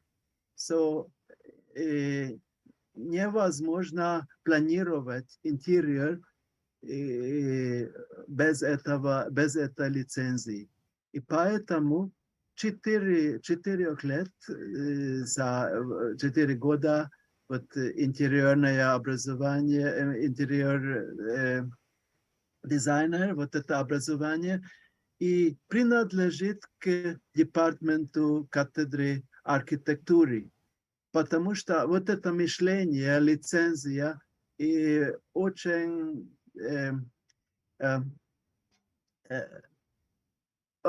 очень важное. Раньше у них не было лицензии, сделали, что они хотели, потому что здесь лицензия после окончания интерьерного дизайнера курса они должны идти на экзамен, и там это anonymous examination, и после этого у них есть лицензия. И поэтому вот принадлежит к кафедре архитектуры. И очень хорошая профессия интерьер дизайнер, because в архитектуре вы построили здание, а потом 50 лет есть вот это здание. Интерьер, maybe 3 года, 5 лет. И потом нужен дизайнер again. So, поэтому прекрасное образование, интерьер. Спасибо, я очень с вами согласен. Спасибо. Спасибо огромное, правда. Спасибо всем. Спасибо, профессор Лани. Спасибо участникам дискуссии. На этом Еще раз спасибо за очень интересный доклад. На этом лекция считается законченной. So thank you for Спасибо. Professor Lani. Thank you for everybody who took part in discussion. It was a very interesting lecture, and now we are going to the next one. Спасибо. Мы переходим. Thank you. Мы переходим к следующей лекции. Итак, профессор Ли Джан Ба, Университет Санмун, Республика Корея. Тема лекции «Знакомство с дворцом Кёнбокгун с точки зрения архитектуры». Now we want to give a word to Professor Lee Jang-bam from Sunmun University, Asan, Korea, with the topic of the getting known with the Kyeonbokgung Palace from the point of view of architecture. Please welcome. Hello, I'm Professor Lee of Sunmun University. It's nice. It's honored to have a lecture on this forum today also. Can you hear my speaking? Sure, yeah, we do. Yes. Okay. I'll give an introduction of Gyeongbok Palace from the point of architecture today. These are index. First, city planning and palaces. It was in 1395, 3 years after Joseon Dynasty was founded by King Taejo Iseonggae. Hanyang's urban planning was planned in 3 months by Jung Do-jeon, who is contributor for founding Joseon. Can you translate? Ну, No? остались те, кто понимает английский. Okay. We're here, yeah. The capital, Hanyang city basic area, was based on the Feng Shui theory. Feng means that geography reads the flow of mountains, land, and water and connects them to auspicious fortunes. Wind disperses energy, but water gathers energy, so traps the wind without blocking the wind and obtains water. That is the good point, red point. Hanyang is surrounded by mountains all around, and Han River flows in the south. It is the best place for Feng Shui arrangement. This is best spot, which are surrounded by mountains and rivers flowing in the south. There is a castle wall on the top of surrounding mountains. There is no moat as in common around castles in other countries' castle. These walls play a major role in enhancing the image of the city rather than being for defense. It is 18.6 kilometers long. The capital, Hanyang, is located in this ideal area within this castle. You can see this castle. Excuse me, Professor Lee, maybe we can read the Russian translation? Okay. Uh-huh. Thank you. Here, from here, you can translate it. Sure.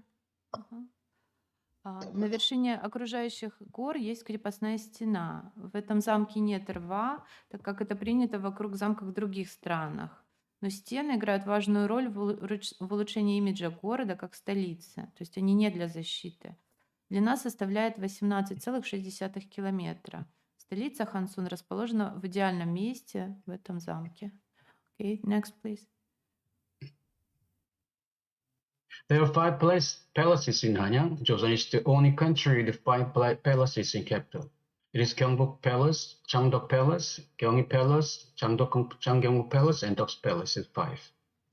В Ханьянге 5 дворцов. Чосон — это единственная страна, в которой было 5 дворцов. Кёнбокгун, Чандокгун, Кёнгхигун, Чаконгун и Токсугун. Next. Gyeongbok Palace was established in 1395 but burned down during the Japanese invasion in 1592. So the king officially moved to Changdeok-gung and Changgyeong-gung and stayed up to 1896, sometimes at Gyeonggi-gung Palace, and then moved back from Changdeok-gung Palace to Gyeongbok-gung Palace.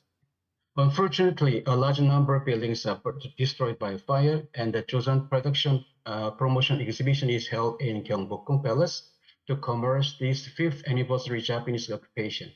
The construction of this headquarters of Japanese government. Here I introduce 5 palaces in brief later. Дворец Кёнбогун был основан в 1395 году, но сгорел во время японского вторжения в 1592 году. Таким образом, король официально переехал в другой дворец Чанггун и до 1896 года лишь иногда жил во дворце Кёнхигун и возвращался в дворец Кёнбогун. К сожалению, большое количество зданий было уничтожено.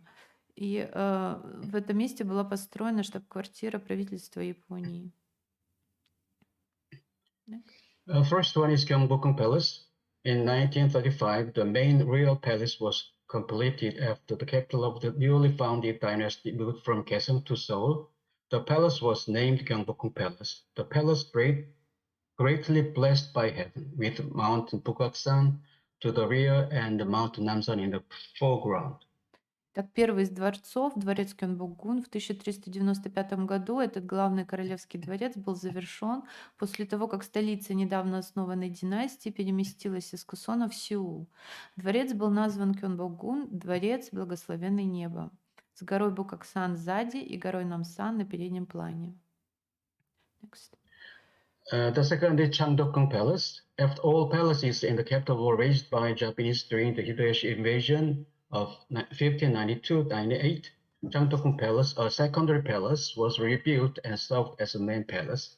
Gyeongbok-gung Palace was left delisted for the next 273 years. Второй дворец Чангдокгун. После того, как все дворцы в столице были разрушены японцами во время вторжения Хидеёси в 1592-98 годах, дворец Чангдокгун, второстепенный дворец, был перестроен и служил главным дворцом. Дворец Кёнбогун оставался заброшенным в течение следующих 273 лет. The third is Changgyeong-gung Palace. Changgyeong Palace was built to enshrine King Taejong, King Sejong's father, and was placed in the east to distinguish it from the southward arrangement to Gyeongbok-gung Palace and Changdeok-gung Palace. It was rebuilt after being destroyed by Japanese invasion in 16th century, but after being destroyed by fire and Japanese invasion, it was partially restored and used as zoo before being restored again. Третий дворец Чанггёнгун. Он был построен, чтобы увековечить короля Тэджона, отца короля Сэджона, и был расположен на востоке, чтобы отличать его от южного расположения предыдущих дворцов. Он был восстановлен после разрушения японским вторжением в XVI веке, но снова был уничтожен пожаром. Был частично восстановлен и использовался как зоопарк. Но сейчас он восстановлен снова. The fourth is Gyeonggi-gung Palace. Gyeonggi Palace was a secondary palace in the late Joseon dynasty. Its construction started in 1617 and was completed in 1623. Четвертый дворец Кёнхигун, он был второстепенным дворцом поздней династии Чосон. Его строительство началось в 1617 году и было завершено в 1623 году. The fifth is Deoksugun Palace, temporary palace used by king when country was in danger in the 16th and 18th century. Actually, there was a Russian embassy at the time. Now let's learn more about Gyeongbok-gung, the subject of this lecture. Пятый дворец Токсугун, временный дворец, использовавшийся королями, когда страна была в опасности в XVI-XVIII веках. А теперь давайте узнаем больше о Кёнбогуне, предмете этой лекции. Layout of Gyeongbok-gung Palace. Gyeongbok-gung Palace is one of the best area of this good site. With Mount Bukgaksan to the rear and Mount Namsan in the foreground, the site of Gyeongbok-gung Palace was at the heart of Seoul, and indeed deemed auspicious according to the traditional practice of geomancy. The palace was named Gyeongbokgung Palace, the palace greatly blessed by heaven. Дворец Гyeongbokgung – одно из лучших мест в Сеуле с горой Букаксан на заднем плане и горой Намсан на переднем плане. Он находился в самом центре Сеула и действительно считался благоприятным в соответствии с традиционной практикой геомантии. Дворец был назван дворцом, благословенным небом. Okay. In the early Joseon dynasty, Gyeongbokgung Palace was a palace with many buildings planned as shown in the picture. Во времена ранней династии Чосон он был дворцом, в котором было множество различных зданий, как показано на рисунке. Gyeongbokgung Palace zoning as king's ruling place, conference themed space, workspace, government management space, a living space for the king and queen and royal family, and there are spaces and assisting facilities to help with this. Зонирование дворца включает в себя торжественное пространство для короля, пространство для собраний, работы, для государственного управления и жилое пространство для короля, королевы и их семьи. Есть также вспомогательные помещения. Buildings' importance are ranked in order as follows: Jeon, Dang, Hap, Gak, Je, Nu. Importance of the building. Order of this. As for the layout, symmetric arrangement of main buildings with this north-south axis at the center is applied. The garden and attached buildings are arranged asymmetrically. Здесь очень важна иерархия зданий, они выстроены определенным образом. В планировке применено симметричное расположение основных зданий с осью с севера на юг в центре, а сад и пристройка расположены асимметрично. Okay. In front of Gwanghwamun Gate, the gate of Gyeongbokgung, the main entrance to the palace, ran Yukjo-gori, street of 6 ministries today, Sejongno, home to major government offices. Along the central axis upon which Gwanghwamun Gate stood was the nucleus of the palace, including the throne hall, council hall, and king's residence. Перед воротами Гванхвамун, главным входом во дворец, шла улица Юджогёри, улица 6 министерств. Сегодня это главная улица Сёджонно, где расположены главные правительственные учреждения. Вдоль центральной оси, на которой стояли ворота Гванхвамун, было ядро дворца, тронный зал, зал советов и королевская резиденция. Район министерств и главные здания дворца составляли сердце столицы Сеула и олицетворяли суверенитет династии Чосон. Okay. This is a model depicting the situation at the time of Yukjo Street, where the king was marching. Это модель, изображающая время улицы, да, вот улица Юджо, по которой идет торжественная процессия королевская.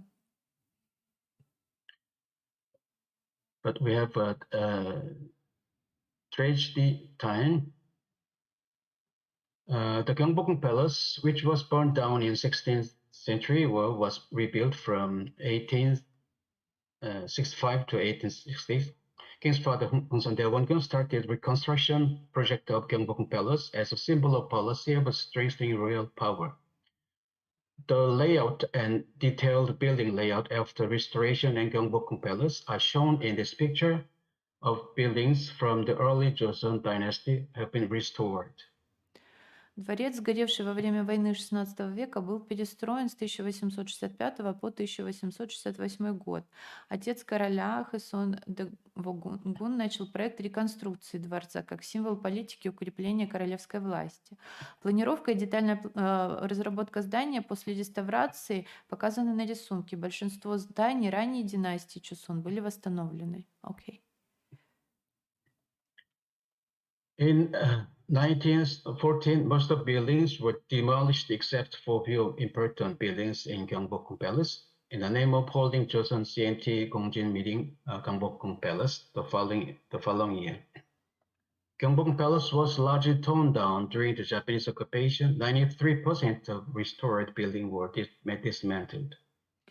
Наступил следующий трагичный этап. В 1914 году большинство зданий было снесено, за исключением нескольких важных зданий дворца Гyeongbokgung. Он был разрушен во время японской оккупации. Было разрушено 93% от зданий, восстановленных ранее. Okay. On the demolished site, Japan built many new buildings unrelated to the Joseon dynasty. На разрушенном месте японцы построили много новых зданий, никак не связанных с династией Чосон. Okay. In 1912, Gyeongbokgung Palace was renovated and the construction of Joseon Governor General's office began in earnest in Hunghaemun Gate, surrounding pavilion and the Yeongjo Bridge were demolished. Gwanghwamun Gate was dismantled and relocated to the east, and the enormous buildings housing Japanese government general was constructed in front of main sector of the palace. В 1912 году дворец Кёнбогун был отремонтирован, и всерьез началось строительство офиса генерал-губернатора. А ворота Ханьямун, окружающие павильоны и мост Чжиге, были снесены. Ворота Гванхвамун были демонтированы и перенесены на восток, а перед главным участком дворца было построено огромное здание, в котором разместилось японское генерал-губернаторство. Okay. The shape of building is the same as Japanese kanji, and the layout is rotated 3.5 degrees, so the axis does not match, eliminating authority of royal palace. The building of Joseon Government General Building was built in 1912. Cut off regularity of Korean palace finally disappeared. Форма здания была в виде японского иероглифа, а план был повернут на 3,75 градуса. Так что оси дворца и здание генерал-губернаторства не совпадали. То есть авторитет королевского дворца был отменен. Здание генерал-губернаторства Чосон, построено в 1912 году, было разрушено позже. Okay. It was 1995. The Japanese government general building was finally removed. The Hunghaemun Gate was restored to its original state. The real living quarters and East Palace for the Crown Prince were also restored to their original state.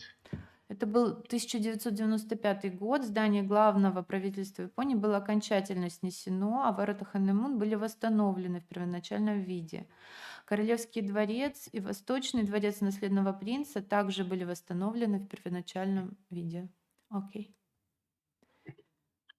Eventually, on August 15, 1995, the spires of Central Dome of Government General of Korean Building was demolished first, and in November 1996, the entire building was completely dismantled by the bomb method. The spire was buried 5 meters underground so that it could be overlooked from the above, and the spire was placed on the west side of sunset to emphasize the fall of imperialism and overcoming the liquidation of the colonial period. В конце концов, 15 августа 1995 года сначала был снесен шпиль центрального купола здания, а в ноябре 1996 года оно было полностью демонтировано. Шпиль был закопан на 5 метров под землю, чтобы на него можно было смотреть сверху. Он был размещен на западной стороне, со стороны заката, чтобы подчеркнуть падение империализма и преодоление полностью колониального периода. Okay, next. Finally, the ground has been restored to revive the spirit of Republic Korea and restore Gyeongbokgung Palace. Таким образом, земля была восстановлена, чтобы возродить дух Республики Корея и восстановить дворец Кёнбогун. As now present station of Palace. On the left is Gyeongbokgung Palace, restored in 1868, and on the right is the Gyeongbokgung Palace in current state. Вы можете увидеть, да, на картинке, что было с главным зданием дворца и современного здания в 2023 году. Let us introduce buildings. Gunjeongjeon Hall is the largest and most formal hall in Gyeongbokgung Palace. Gunjeongjeon Hall is the throne hall where king grants audiences to his officials, presided over large official functions, rest and meets foreign envoys. The tall edifice stands on a high platform reached by stone steps. There is a spacious courtyard in the front where important events were held in corridors inclusive. Зал Кинчжэнджон – самый большой и формальный зал во дворце Кёнбокгун. Это тронный зал, где король давал аудиенции своим чиновникам, председательствовал на крупных мероприятиях и встречался с иностранными посланниками. Двухъярусное здание стоит на высокой платформе, к которой ведут каменные ступени. Впереди просторный двор, где проходили важные мероприятия. Его огораживают галереи. Okay, next. After passing through two gates, a water space is called Gumcheon. You enter Kunjeongjong Hall or through the last Kunjeong Moon Gate. Пройдя через двое ворот и водное пространство под названием Кинчон, вы входите в зал Кинчонджон через последние ворота Кинчонмун. Okay. Kunjeongjong Hall is surrounded by corridors and is located on the second level wall there with the courtyard in front. Major events such as coronation and receiving foreign envoys were held around Kunjeong Hall. During the functions, court officials found their places according to the rank stones planted on the courtyard. Зал Кинчонджон окружен коридорами и расположен на втором уровне. Вокруг зала проходили крупные мероприятия, такие как коронации и прием иностранных посланников. Во время церемонии придворные чиновники располагались по ранговым камням, установленным во дворе. Okay. In the courtyard, other important functions took place, such as parties for elderly civil servants and qualifying examinations for appointment to civil offices. Во дворе происходили и другие важные мероприятия, такие как празднества для пожилых государственных служащих и квалификационные экзамены для назначения на гражданские должности. Okay. There are statues of 4 directional guardians and 12 Chinese zodiac animal signs at the corner of foundation and on the banisters around the stairs. And the 12 statues means 12 hours and contains the meaning that king rules over time, space, and protects building at the same time. По углам фундамента и на перилах вокруг лестниц установлены статуи 4 стражей сторон света и 12 знаков животных китайского зодиака. 12 статуй означают 12 часов и означают, что король управляет временем и пространством и одновременно защищает здание. Next. The courtyard is paved with thin and wide rectangular stones. The surfaces are finished rather roughly, so as to give a less monotonous look and prevent sun from blinding people standing on the courtyard. Двор вымощен тонкими, широкими прямоугольными камнями. Поверхности специально обработаны грубо, чтобы придать менее монотонный вид и чтобы солнце не слепило стоящих во дворе людей. Okay. This all symbolizes the state and the king has a 2-tiered roof, and the tops of pillars are elaborately decorated, and it consists of 5 bays each way. Этот зал символизирует государство и короля. Он имеет двухъярусную крышу и искусно украшенные верхушки колонн. И он имеет 5 загибов крыши в каждую сторону. Okay. This is a beautiful roof of Kunjeong Hall. Это деталь крыши очень красивая зала Кинчонджон. The whole interior is open to the second story, and the floor consists of large-scale blocks with elaborate design, with the throne places in the middle of north side. Behind the throne is a well screen painted with the sun, moon, and 5 peak mountains. A pair of sculpted dragons decorates the ceiling.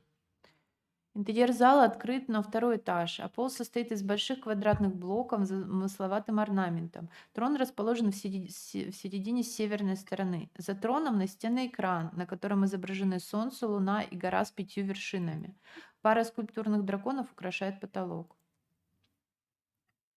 Because window paper is a transparent and permeable material, it brightens the interior space. In addition, the window paper made the temperature pleasant enough to catch only warmth when sunlight penetrated. Поскольку оконная бумага является полупрозрачным материалом, она освещает внутреннее пространство. И к тому же она обогревала помещение, потому что в него проникал солнечный свет. Okay. Next is Sajongjeon. Sajongjeon means thinking about politics. Council hall where the king roughly discussed national affairs with his court officials. Sajongjeon is located between Kunjeongjeon and Gangneungjeon, which are residential spaces. Это Сен-Джон Холл. В переводе его название означает «думать о политике». То есть это был зал для советов, где король обычно обсуждал национальные дела с придворными. Он расположен между Кинджонджоном и Кандженджоном. Это жилые помещения дворца. Окей. Sujangjeon Hall, located to the south of Pond with Gyeonggi Pavilion, was where Jipyeonjang, the Hall of Worthies, was situated during King Sejong's reign. It was building where the King Sejong the Great studied the Hangul world, first digital consonant, vowel, and with his ministers for years. It was rebuilt in King Gojong's reign when the palace was restored. Зал Суджанджон, расположенный к югу от пруда с павильоном Кюнхеру, был там, где во время правления короля Сюджона находился так называемый зал достойных. Это было здание, где король Сюджон Великий изучал первый в мире согласный и гласный хангыль со своими министрами. То есть он изобрел корейский язык, корейский алфавит. Он был перестроен во время правления короля Каджона, во время восстановления дворца. Окей. Next, living quarters. Gyeongbokgung has separate bed chambers for the king and the queen. Gyeongjeon Hall is the king's living quarters, and the king and the queen carried on their routine affairs in the living quarters. There is no riches. Decorate the top of roof. They throw occasional parties for their relatives as well. It does not mean that state affairs were not handled here. The king sometimes called his court officials to living quarters to discuss national affairs. В дворце Кёнбогун есть отдельные спальни для короля и королевы. Зал Каннинджон — это жилые помещения короля. Верх крыши этого зала не украшен коньком. Время от времени здесь устраивали приемы для родственников. Это не значит, что здесь не велись государственные дела, потому что король иногда вызывал сюда своих придворных, чтобы обсудить национальные дела. Окей. Next. The arrangement room is as a XXIII Hall. The Queen's living quarter is similar to King's quarter. The only difference is that there is no stone veranda in front. The structural buildings are also the same. No ridges decorate the top of roof. Inside are two parallel beams. There are various opinions about this, why there is no roof ridges, but no definite reasons has not been found. Расположение комнат в Гёте-Джон Холл — это жилые помещения королевы, похоже на покой короля. Отличие лишь в том, что впереди нет каменной веранды. Структуры зданий также одинаковые. Нет коньков на крышах, а внутри две параллельные балки. Существует разное мнение о том, почему нет коньков крыш, но однозначной причины так и не найдено. Okay. There is no another compound. This compound was where the crown prince lived with his crown princesses while he was in training for the throne. The crown prince's compound consists of two main buildings, Jaesandang Byeongak, along with a lecture hall for the prince and a building for the secretary. Это комплекс для наследного принца и наследной принцессы. Он жил в ожидании того, как он зайдет на трон. Комплекс принца состоял из двух основных зданий, Джесондан и Бёхёнгак, а также лекционного зала для принца и здания охраны. Okay. This pavilion, built on the pond west of Gyeongjeon Hall, the king's living quarter, was where the king threw feasts for foreign envoys or court officials. The name means that the king is capable of handling national affairs only when he has the right people around him. It was used for joyous occasions. This pavilion title, so it was rebuilt during King Sejong's reign. At the time, the stone pillars were decorated with rainbows and flowers. Это павильон, построенный на пруду к западу от зала Каннинджон, жилого помещения короля, был местом, где король устраивал пиры для иностранных посланников или придворных. Название означает, что король способен заниматься национальными делами только когда вокруг него есть нужные люди, но использовалось по каким-то радостным случаям. Этот павильон наклонился и поэтому был перестроен во время правления короля Соджона в 1469-94 годах. В это время каменные столбы были украшены драконами и цветами. Okay. Gyeonggi consists of 35 rooms in 375 5 span, and the interior is planned with partitions that allow for flexible spatial composition. Гёнхору состоит из 35 комнат, в пролете он 7 на 5 метров, а интерьер спланирован с перегородками, которые обеспечивают гибкую пространственную композицию. It is a beautiful night view. Imagine a banquet at night here. Это красивый вид ночной. Представьте себе прием королевский в это время. Therefore, let's think about gate, walls, and chimney. There are 4 main external wall gates. Ground gate is the main gate of the main palace. It has a double roof pavilion over 3 arched openings set in high stone foundation. The king used the central arch, while the crown prince and officials enter through the openings on the other side. Ground gate was rebuilt in 1968 as the concrete structure, but restored to original shape as a wooden granite stone in 2010. Есть 4 главных внешних стенных ворот. Ворота Кванхамун являются главными воротами главного дворца. Они имеют павильон с двойной крышей над 3 арочными проемами, установленными на высоком каменном фундаменте. Король использовал центральную арку, наследные принцы и официальные лица входили в боковые арки. Ворота Кванхамун были перестроены в 1968 году как бетонная конструкция, но в 2010 году им была возвращена их первоначальная форма в виде конструкции из дерева и гранита.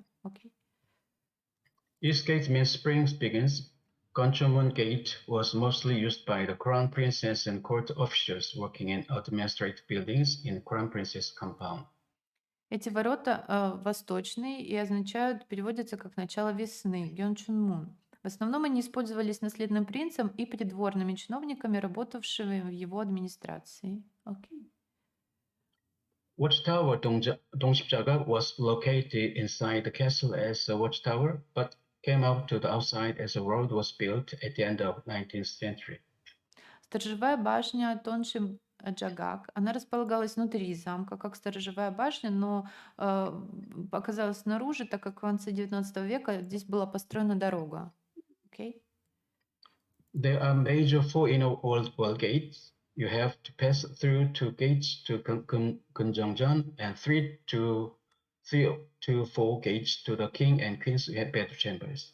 Внутри дворца также 4 внутренних ворот, и вы должны пройти через 2 в Кэнчонджон, то есть в королевский приемный зал, и от 3 до 4 ворот в спальню короля и королевы. Palace walls basically formed a rectangle, and on the right side of front were 2 watchtowers, Domshipjagab and Soshipjagab.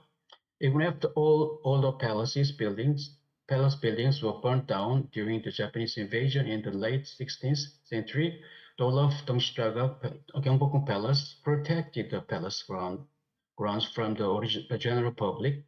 When the palace was rebuilt during King Gojong's reign, the walls were repaired. Стены дворца в основном образовывали прямоугольник, а слева и справа от фасада находились 2 сторожевые башни – Донсимджагак и Сосиджагджак. Даже после того, как все дворцовые постройки были сожжены во время японского вторжения в конце XVI века, стены дворца защищали дворцовую территорию от посторонних. Когда дворец был перестроен во время правления короля Коджона, стены были отремонтированы. As for the internal wall, the Jagyeongjeon Hall was decorated with flower design. Western wall of the Wagja's residence was made of colorful bricks, decorated with designs of apricot flower, a heavenly peach, a peony, a chrysanthemum, bamboo, a butterfly, and lotus flower. Стена зала Чагенджон украшена цветочным орнаментом. Это западная стена резиденции вдовы короля. Она была сложена из разноцветных кирпичей, украшенных узорами из цветов абрикоса, персика, пиона, хризантемы, бамбука, бабочкой и цветами лотоса. The residence space in Gyeonggi-ru, banquet space of the palace, utilizes movable wall that divides the life space and allows the spaces to be divided according to the use plan. Flexible space configuration is possible. В резиденции и Кёнхору банкетном зале дворца используются подвижные перегородки, которые разделяют большое пространство и позволяют сделать планировку гибкой. Окей.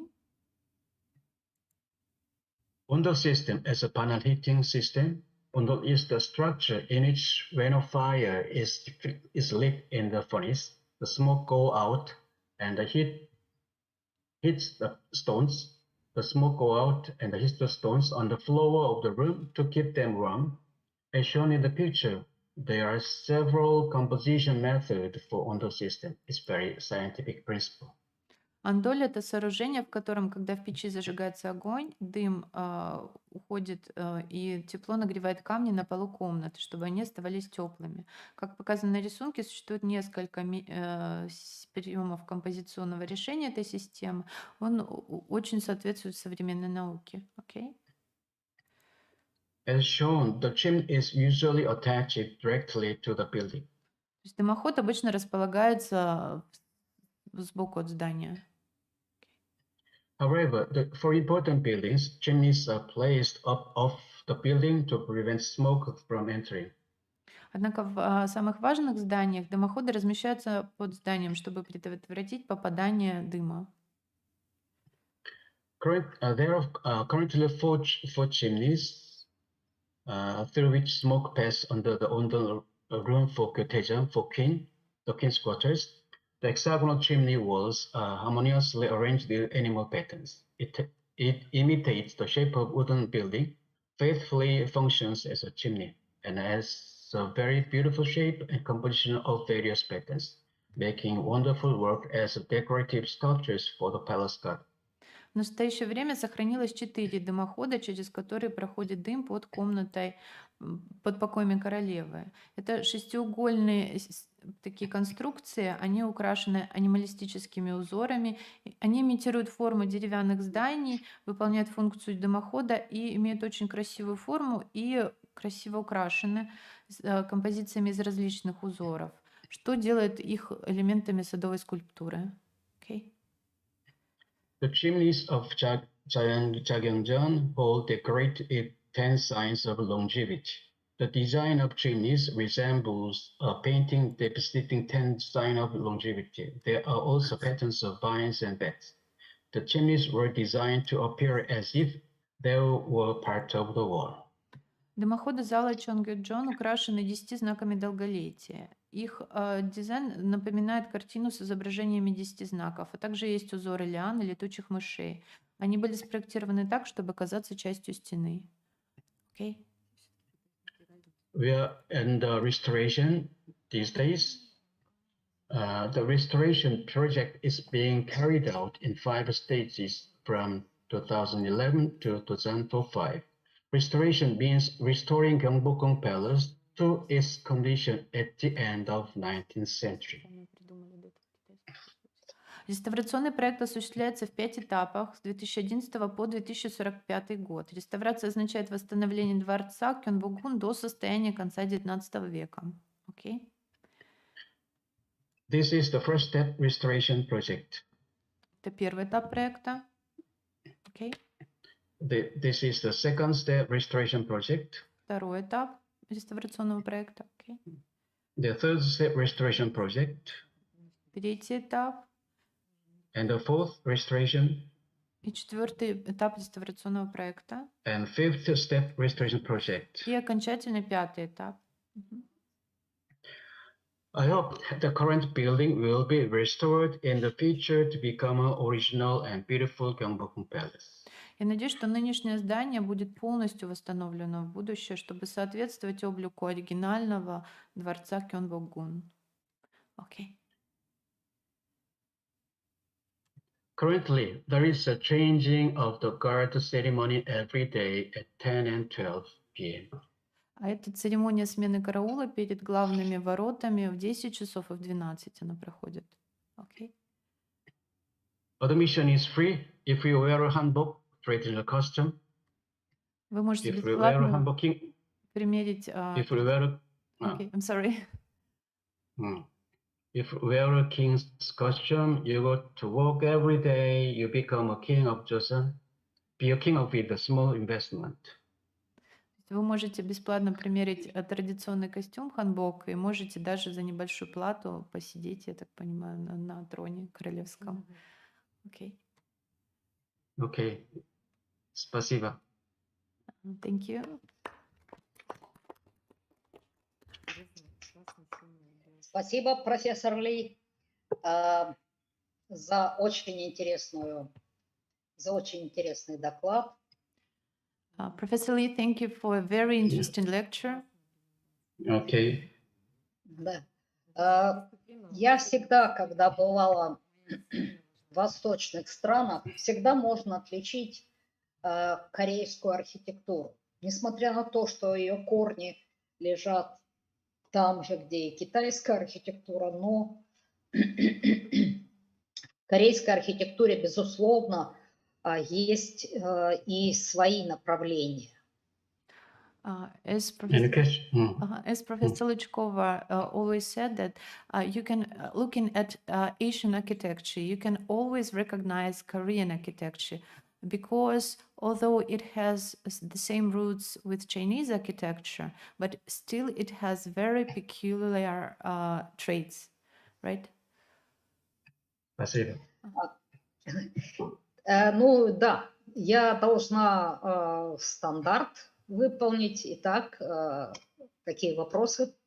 Пожалуйста. So if somebody have some questions, please. Иван Анатольевич, пожалуйста.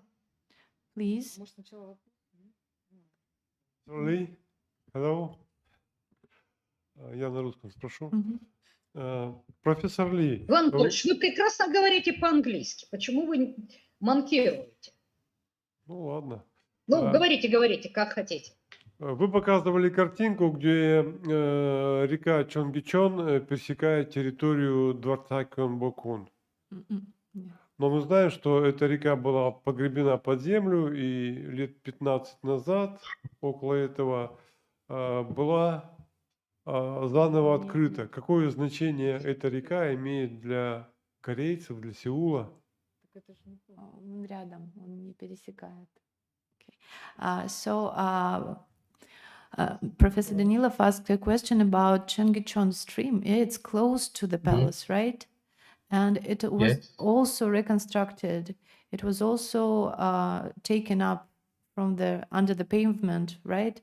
So what is the meaning of the Cheonggyecheon stream as a part of this complex, maybe the palace and the main street and the stream? Does it play some role? Yeah, okay. As a basic geographical theory of Feng Shui, water flows from the mountain of Bugaksan. It flows to Cheonggyecheon and the Han River. The river through palaces, and then get to the Cheonggyecheon, and the Cheonggyecheon streams launch to the Han River. Okay. It's connected. Там есть водоем на территории дворца, он впадает в ручей Чонгичон, и ручей впадает в реку Хан-Ривер, да, вот река. То есть по фэн-шуй у них дворец на севере, и в центре с запада на восток пересекает река. Okay. And as I explained before in the presentation, we suffered so many disasters of heavy rains throughout the history, but there is no disaster for this Gyeongbokgung because it is a good place. Myeongdang. There is no disaster. То есть Сеул пережил очень много катастроф, да, в своей истории, про которые было рассказано в лекции, но это место, оно как бы вот защищено считается исторически, да, по фэн-шуй, то есть никакое несчастье не может его уничтожить. Okay. And then we have underduct water flows under the ground. It gathers in the Gyeongyeol Pond. It's a kind of reservoir.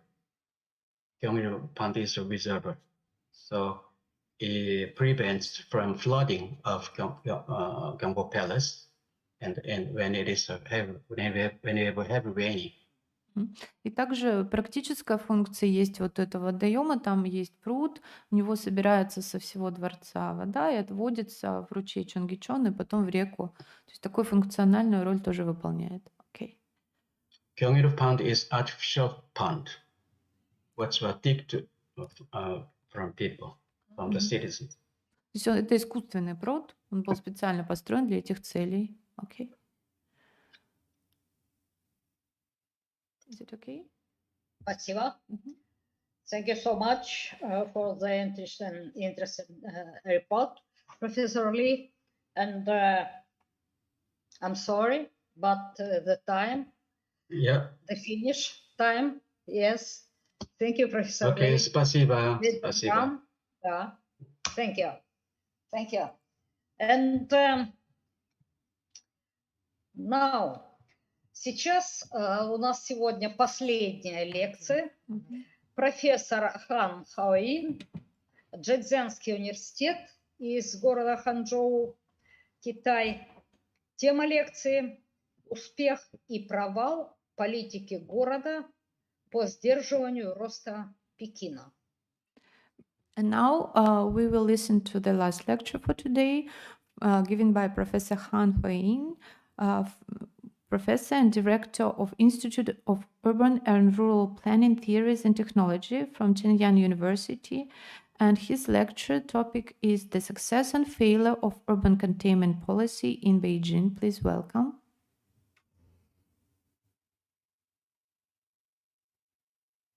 Thank you. Thank you for the invitation. Good afternoon. Yeah, the topic of my presentation is the success and failure of urban containment policies in Beijing. So basically, the urban containment policies mean that urban growth boundaries, urban service boundaries, and green belts. I will talk about the urban growth boundaries and the green belts in Beijing.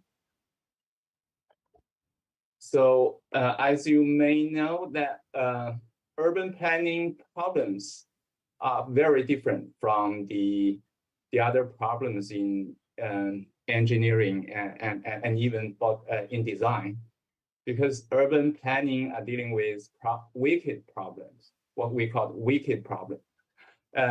Those problems are kind of because traditional problems can be fully defined or well defined, but wicked problems, they can't be well defined, and there's no stopping rules for the wicked problems. Also, for wicked problems, when you introduce some measures to deal with those problems, new problems will emerge. So it's very difficult to deal with such problems. But all kind of social policies are dealing with such problems, especially for urban planning. And for planning activities, traditionally there are, I think after the Second World War, what we call the blueprint planning was widely applied all over the world. The very famous example is the Greater London Planning. It was proposed by the Sir Abercrombie. But later on, many other techniques are trying to deal with more complicated situations, because there are a lot of uncertainties. For example, uncertainties from environment, uncertainties from related decisions, and uncertainties from values. Like after 5 or 10 years, the values of the whole society can totally change.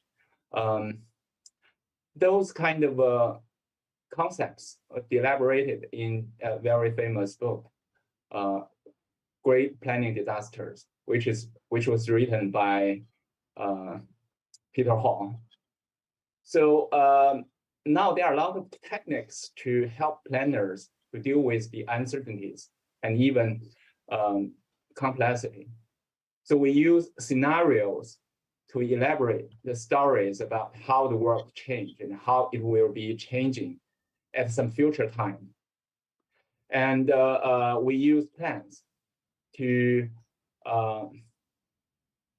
provide information about intentions and actions in relation to other possible actions and expectations about the variables that we can't control. We also use very concrete projects to propose some actions. And also there are forecasts, means techniques that derive possible futures based on what is expected to happen under some set of conditions. So using very different sets of techniques, we can help the whole society. That term means really say that engaging into future. We engage into future. We are not design the future. We engage into the future. So in this process, a lot of stakeholders are integrated in, like neighborhood groups, sanitary district, municipalities, commercial interest group, and metropolitan planning organization. So for urban planning, it's not very static blueprint style. And now it becomes more and more dynamic, dealing with complexity. And it's more like a network of decisions. That's the new concept for urban planning.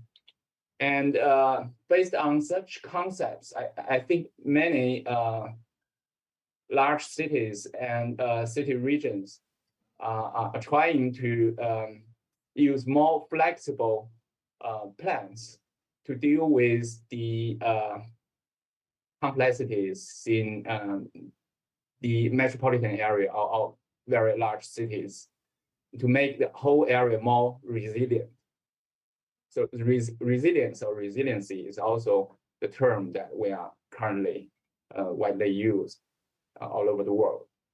Like New York's city's strategic plan. So the targets and the indicators are more important. So they are not very concrete land uses or land use plans for the whole region. Never use that one again. And for London also, most of the elements are kind of illustrative. They don't mean that a rail or a road is just right on that point. It's not on-site indications. It's just an illustration. And Tokyo also. So all those large cities and city regions are trying to make it more flexible, make the planning techniques more flexible. However, in China, it's still quite static. So the master plan is not very much different from that like half a century or over half a century, 70 years ago. It's not that different because there are kind of remains from the planned economy, and those kind of system actually was introduced from the Soviet Union, the previous Soviet Union.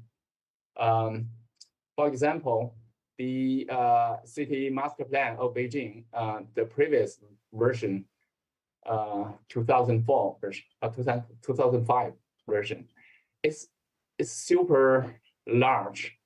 It takes a long time to make this plan. So over 10 years, I think. And the review time is even longer. And the central government, the state council, is actually the agency to review and approve this plan.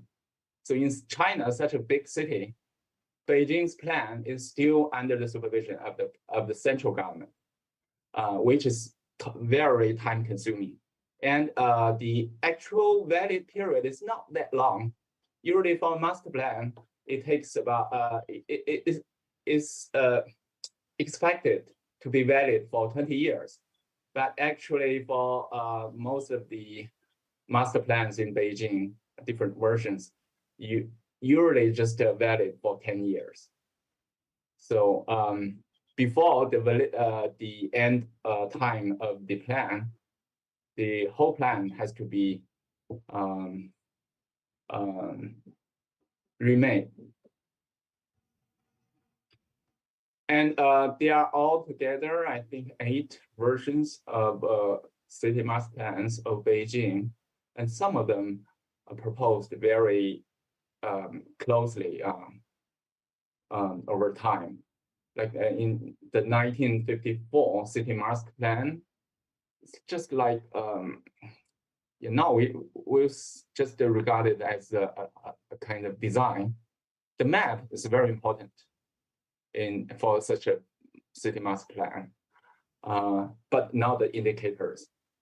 So everything, every road and every district is just the right location on the map. So you have to build everything according to this map. And also 1957, 1958, 1973. I think the 1973 plan wasn't implemented because the it was made during the Cultural Revolution, so the whole country was in chaos during that time. And also 1983, 1994, 2005. So you see those maps are very much similar.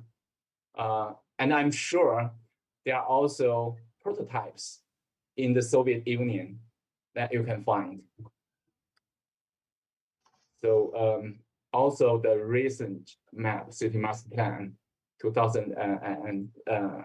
this 2017 plan, that's based on the land uses in 2016. So, and the whole system is also very hierarchical, very top-down. There's a master plan, and in the planned economy, this planned system, everything was built according to the master plan. But later, after the reform and opening up of the whole country, so the detailed plans were also introduced. So we have the regulatory detailed plan. It's very similar in form. It's very similar to the zoning in a lot of countries in the US, in Germany. But there's no, actually the basis, the backup of the legal system. It's just a plan. No laws can support such kind of the implementation of the plan. And there are also development permits, a very different one from that is proposed and supervised by different government agencies to control to make sure that the plans can be finally implemented. But it's very hierarchical system. And then there are urban containment concepts. So because of those concepts can be integrated with the Chinese urban planning practice, like, for example, urban containment, the purpose of the urban containment is to curb the urban sprawl. And in China, many people believe that we also have urban sprawl, although the density of development is much higher than in most of the countries. And because of that kind of concept, a lot of the city government of China also introduced the concept of urban growth boundaries, urban service boundaries, and green belts. especially the urban growth boundaries and green belts. They are trying to use such very Western concepts that were introduced in, I think, after 1980s, especially after 1990s, to integrate into the practice that was quite highly influenced by the Russian tradition of this very static style of planning. That's very interesting. So in this presentation, I'll talk about basically 3 parts. The first is the very quickly, the population cap or the population control for Beijing City. I just use a table to show that the population control in Beijing is totally fail. It's a failure. And urban growth boundaries and then green belts. So as you know, that Beijing is the capital of China and it's very big. The Beijing is, in terms of the area of populations, is bigger than most of the big cities in the world. So the area is over 16 square kilometers, and the population is over 20 million. So it's in any country, it could be a very big metropolitan area. It's not just one city. Because in many countries, a city is quite small. A city or a municipality or even a county is very small. But in China, a city can mean is as big as over 20 million, which is over the population, I think, of many countries. And there are 16 districts, and before some of the districts are counties, and 289 towns and villages. So it's huge, super huge for Beijing. And the GDP is over $500 billion US dollars last year. And the city, because it's very big. And basically, I think we should regard Beijing as a region rather than a city. So for Beijing, there's very rapid urban growth since late 1970s. So from this map, the different maps, you can see that the built-up areas increased dramatically. And for the city government of Beijing, there's always the intention to control the population, the limits, to limit the city population. So there are 8 city master plans until now, except for the first one and the recent one. All the other city master plans failed in controlling the city population. Especially, let's see, the 1957 city master plan.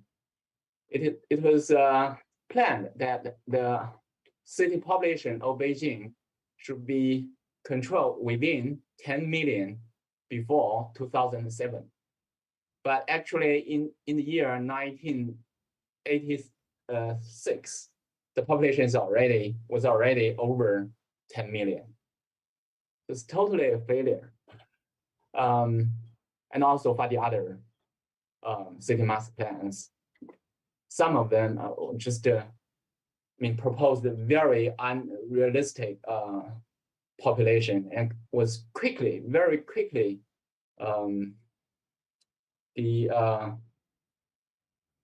suppressed, and the population figure was actually quickly reached the limits.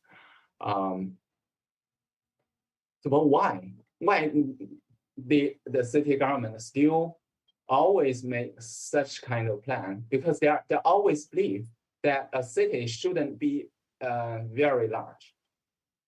The city government, for a long time, most of the central government, also most of the city governments in China believe that large cities are not good. But it's also kind of they're also kind of transition, because I think in 1950s, influenced by the Soviet Union, many Chinese cities also proposed very large, ambitious city plans, and trying to make the city larger and to increase the number of people who are working in the factories. That's kind of socialism ideas, but quickly that kind of ideas were abandoned. More emphasis was put on the kind of urban-rural balance, that kind of ideology. And also because there are a lot of political influences, because the relationship between China and Soviet Union was not very good in late 1950s and early 1960s. So they are kind of also influence on city development. So after that, the whole country has this kind of concept that cities shouldn't be that big.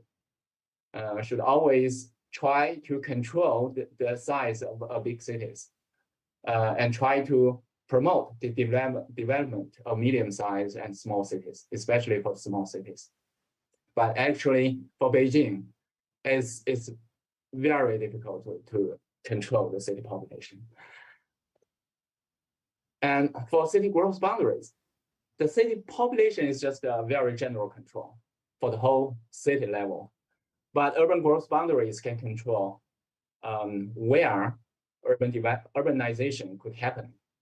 So it controls the location. That's also very ambitious. That kind of idea, I think, first came from the US. Of course, before Portland, there are also some other cases, like in Boulder and some other very small towns or cities. But it's most famous in Portland metropolitan area. There are a lot of expansions for this the urban growth boundaries, and it was regarded as a very successful case, especially in the US. Such kind of land use control is very, or city growth control is very rare. And in Beijing, using similar things, because in the city master plan, there are altogether 10 categories of land uses. 9 belong to the urban uses. So if we put all those 9 categories of urban uses together and regard them as the urban growth boundaries, because in Chinese, it has a different name, but very similar to the definition and application of urban growth boundaries. And then we can make the examination of the effectiveness of the urban growth boundaries. We'll see that from the map and the table. But taking the 1983 City Master Plan as an example, inside urban growth boundaries, which is suggested in the figure in red, is about 140 square kilometers. But outside the urban growth boundaries, but within the 6 ring road, it's even more. It's over 160 square kilometers. It means the urban growth boundaries, such kind of concept, the application is totally a failure. It's not successful at all. Also, the 1994 City Master Plan also suggests very similar results, that there are more urban development out of the urban growth boundaries. That's very interesting. The government has very big ambition to control the urban growth, but always fail. And there's another examination why it failed. That we examine the urban development from the 4 levels. I think master plan to regulatory detailed plans. So we just simply say that from master plan to detailed plans, from detailed plans to permit, to land development permit, and from permit to the final the outcome. So we'll see that there are always loopholes between different levels. Like some of the area were planned as urban construction area, but in the master plan, but in the detailed plan, there are a lot of changes. And some of the area proposed to be developed in the detailed plans, but when the government issue the development permits, there are also loopholes. And also the permits, even were issued, some of the constructions were not developed, some of the land areas are not developed according to the permits. So it means such a very ideal hierarchical planning system actually doesn't control the urban growth and land uses very well. And it's in Beijing. We know that in Beijing, there are different ministries and very high-ranked government officials. They work there, they live there, but still the land uses are not as good as actually very far from the plans or expectations. Also, yeah, there are some figures I won't say that. And if we make a simple, very simple summary of the development of different levels of control, plans and control, we'll see that from the master plan to detailed plans, only 69% were inherited. Like the matching rate is only 69%. And from the detailed plan to the permits, 83. And from the permits to the outcome is 64 to that's conformance. Performance is 69, 98% and 20%. So from the permits to the outcome, the conformance or the performance rate, the matching rate, I will say the matching rate is very low. But altogether, the matching rate is about 64 to 69. So there are different measurements because when we don't consider redevelopment, it's about the matching rate is about 64% altogether. But when we consider redevelopment, it's 69%. That is not very high. I think the biggest problem arises from the last step, from the permits to the outcome. It means even though, like for 100 cases of a permit, only 19 or 20 were developed according to those permits. So that is for the urban growth boundaries. So what about for the green belts? The green belt idea, I think, comes from, there's a very long tradition. In a lot of literature, there are kind of concepts for the green belt. But the first one to implement, to be proposed and implemented in the city and in the region is for the England green belts. It was implemented in many countries, many cities, and the most famous is London's green belt. But in the whole England, it's over 16,000 square kilometers, and which is about 13% of the land area in England was designated as the green belts. So it's a very huge area. It's quite widely supported by the British people. And also that kind of concepts was also applied in South Korea, which is called Chehan Kuyo. It means restricted development zone, or RDZ. Actually, it's just a prevented development from within those areas. But the considerations include a lot of things. I think that the most important thing is the military consideration. So the development of Seoul shouldn't be too close to the border, to North Korea. But there are also considerations to make the whole metropolitan area more organized, and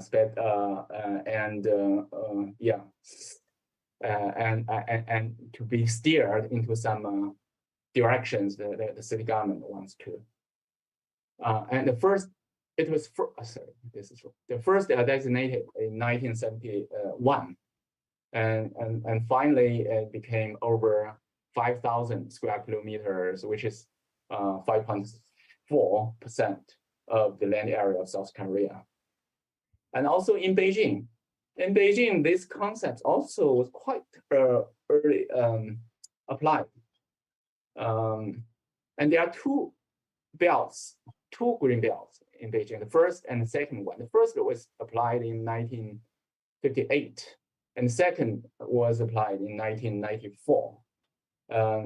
And altogether, we'll see that in Beijing, the two green belts, the area of 1,890 square kilometers is even bigger than the area in Seoul metropolitan area.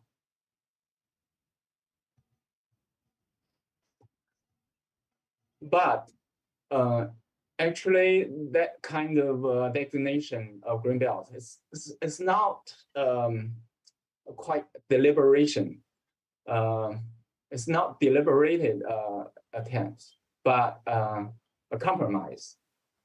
Because in the 1957 city master plans, or even before that, the 1957 and 58, the two plans, there are concepts of decentralized clusters, and there are 26 urban clusters separated by a green belt. That is the basic idea. But why? Because in 1957, I think at that time, the concept of, not I think, but from the literature knows that the concept of urban development for Beijing was to make Beijing a very large city, very large industrial city. It means the city scale is planned to be very big. But in 1958, because of the political reasons, so at the time, I think there's the political movement of what is called a great leap forward. So at that time, the concept for the urban development changed, and the Beijing city government realized that they don't need such big plan for Beijing in future, and then a lot of the areas has to be removed very quickly, and there's no time for them to make another very comprehensive city master plan.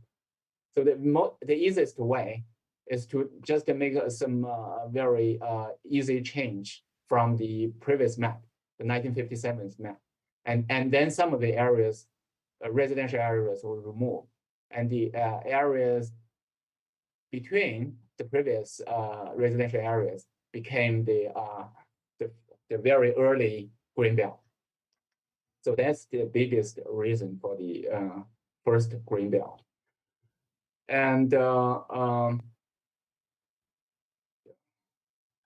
for this one, let's see this one. Also, the meaning area and boundaries also changes over time.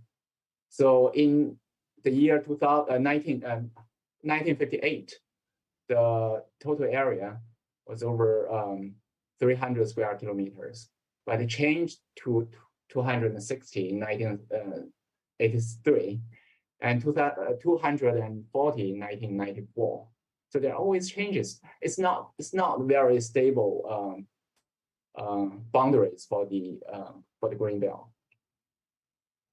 So, but that kind of changes were all in different, described in different city master plans or the Beijing municipal government notice. It's not based on the law. And also the green belt is called constructed rather than controlled. Why we call it constructed? Because for a long time, the city government believed that only when most of the areas have the trees and grass, that kind of area can be called green belt. So that kind of green belt is very, very interesting. This matches the Chinese word green is very, very well. So they think the green ones, the green space means constructed. If it's within that area, but it's not green, the city government will say that it's not constructed, successfully constructed as the green belt. So, but the original idea of the green belt is kind of a development control area. It's not actually related, very exactly related to green. So because of that reason, the Beijing city government always say that the green belt is more and more green belt area was constructed, but actually more and more constructions can be found within that area. So it's kind of very different trends. Like we'll see this first.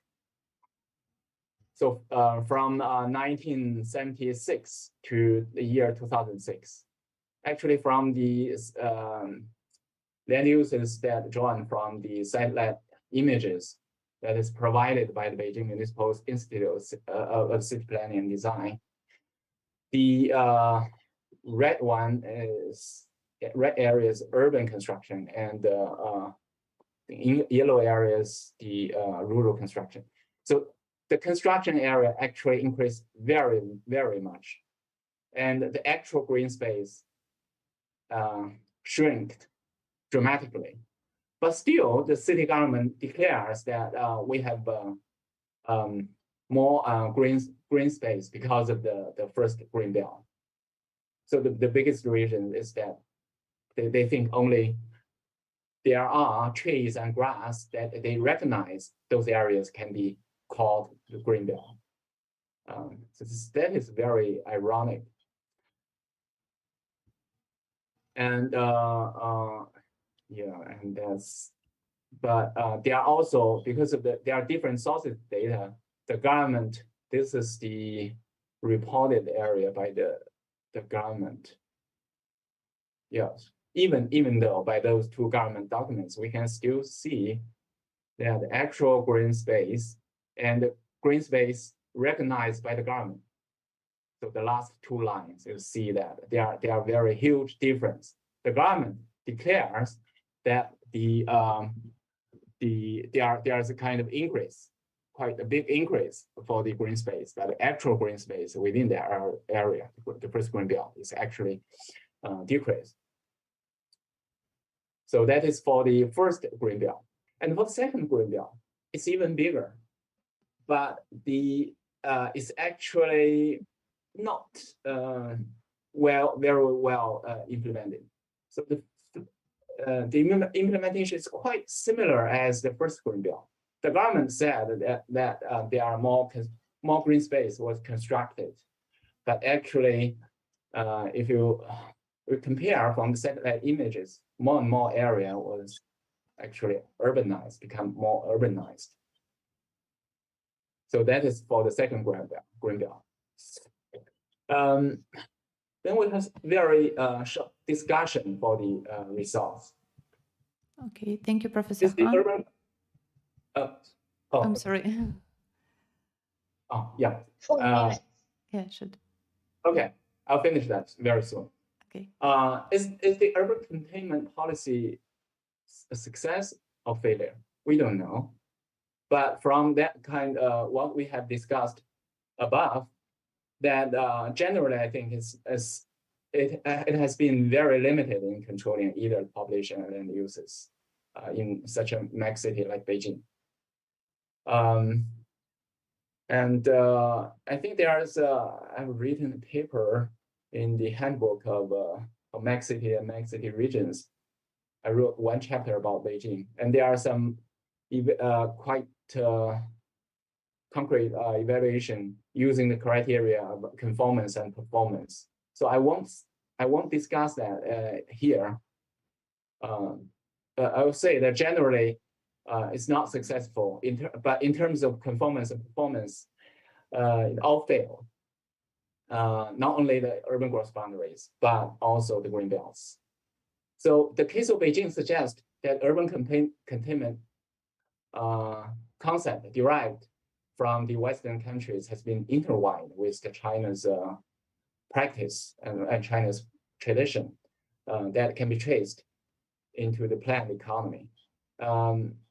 Especially the socialist idea that we should have very powerful and omnipotent government, that the government should do everything and control everything. That kind of idea is kind of actually not very successful in the market-oriented economy. But the urban containment policy actually helped the government create visions and enable the land developers and public to have a more orderly development by designating specific amount and locations of land for rapid growth and preserve open space. So generally, why it fails Beijing? Because Beijing is big. There are so many elements to control, and there are so much uncertainty, so much complexity. Not only Beijing, but also all the other large cities have such a problem. One city is complex as like over 10 million or even 20 million people. It's difficult to control, to control the city development just using the control lines, like of course the boundaries of the green belts. Generally as a sum, the case of Beijing clearly shows the great difficulties in limiting the growth of such a rapidly growing mega city, even under a very, very powerful government. That's the end of my presentation. Thank you. Thank you. Спасибо, профессор Хан. Ну, у нас осталось 2 минуты. Ну, один вопрос можно задать. Can I ask? Кто? Can I ask? Maybe. Да, пожалуйста.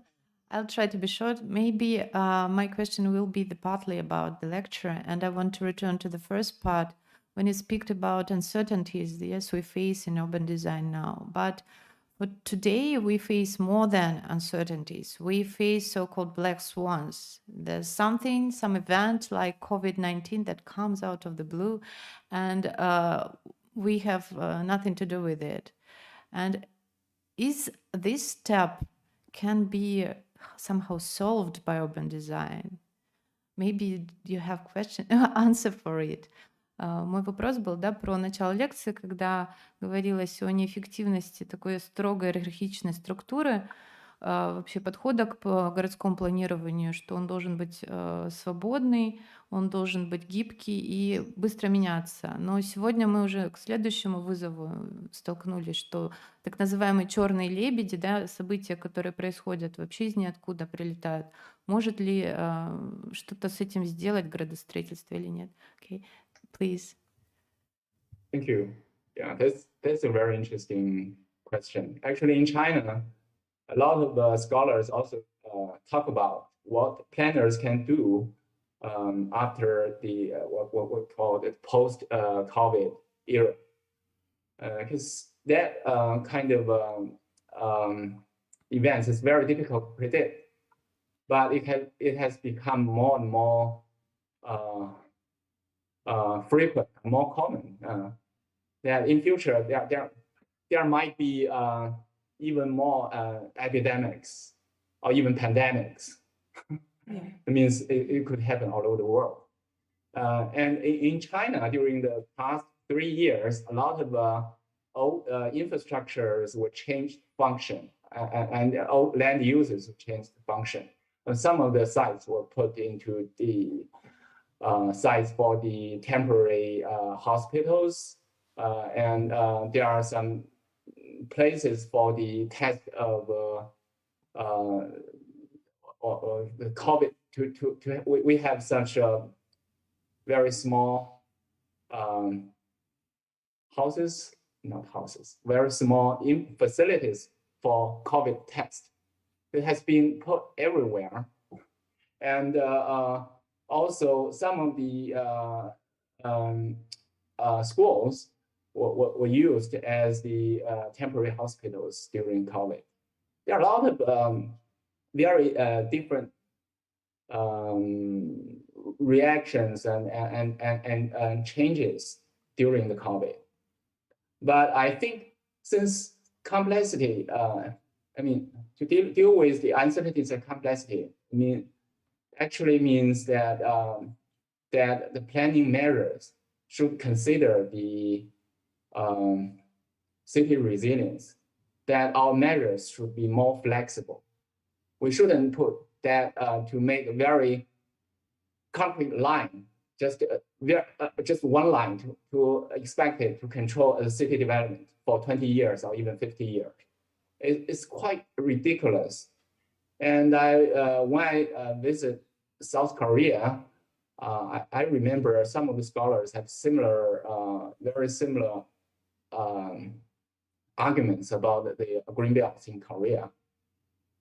Basically, they think the green belts in Korea is also totally a failure because it was ensured in the beginning by the military government, just as an order, and it was proposed very quickly without a very much deliberation. So it's totally different from the green belt in England. So in such a rapidly changing, very dynamic world, I think planners should consider more about the possibilities to make more flexible use of land uses and infrastructures, and even the ways of government organization. Yeah, that's my answer. I don't know if Thank you. Thank you. Okay. Thank you so much.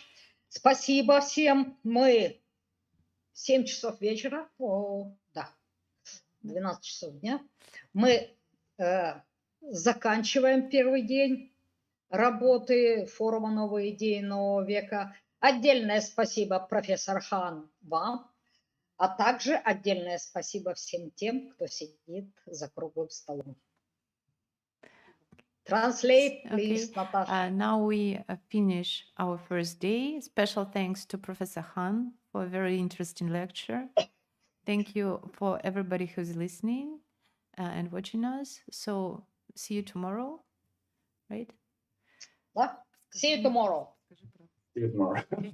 And Professor Han, and can you maybe send us some thesis of your very interesting presentation for us to place into the President's book? Yes. Yeah, because it's so Where interesting. is presentation, Professor Han? Thank you. Okay, can you? Sure. Yeah. Okay. Hope to keep just hope to attend more events in Hangzhou. So interesting event. Thank you. Okay. Thank you. Thank you. Bye.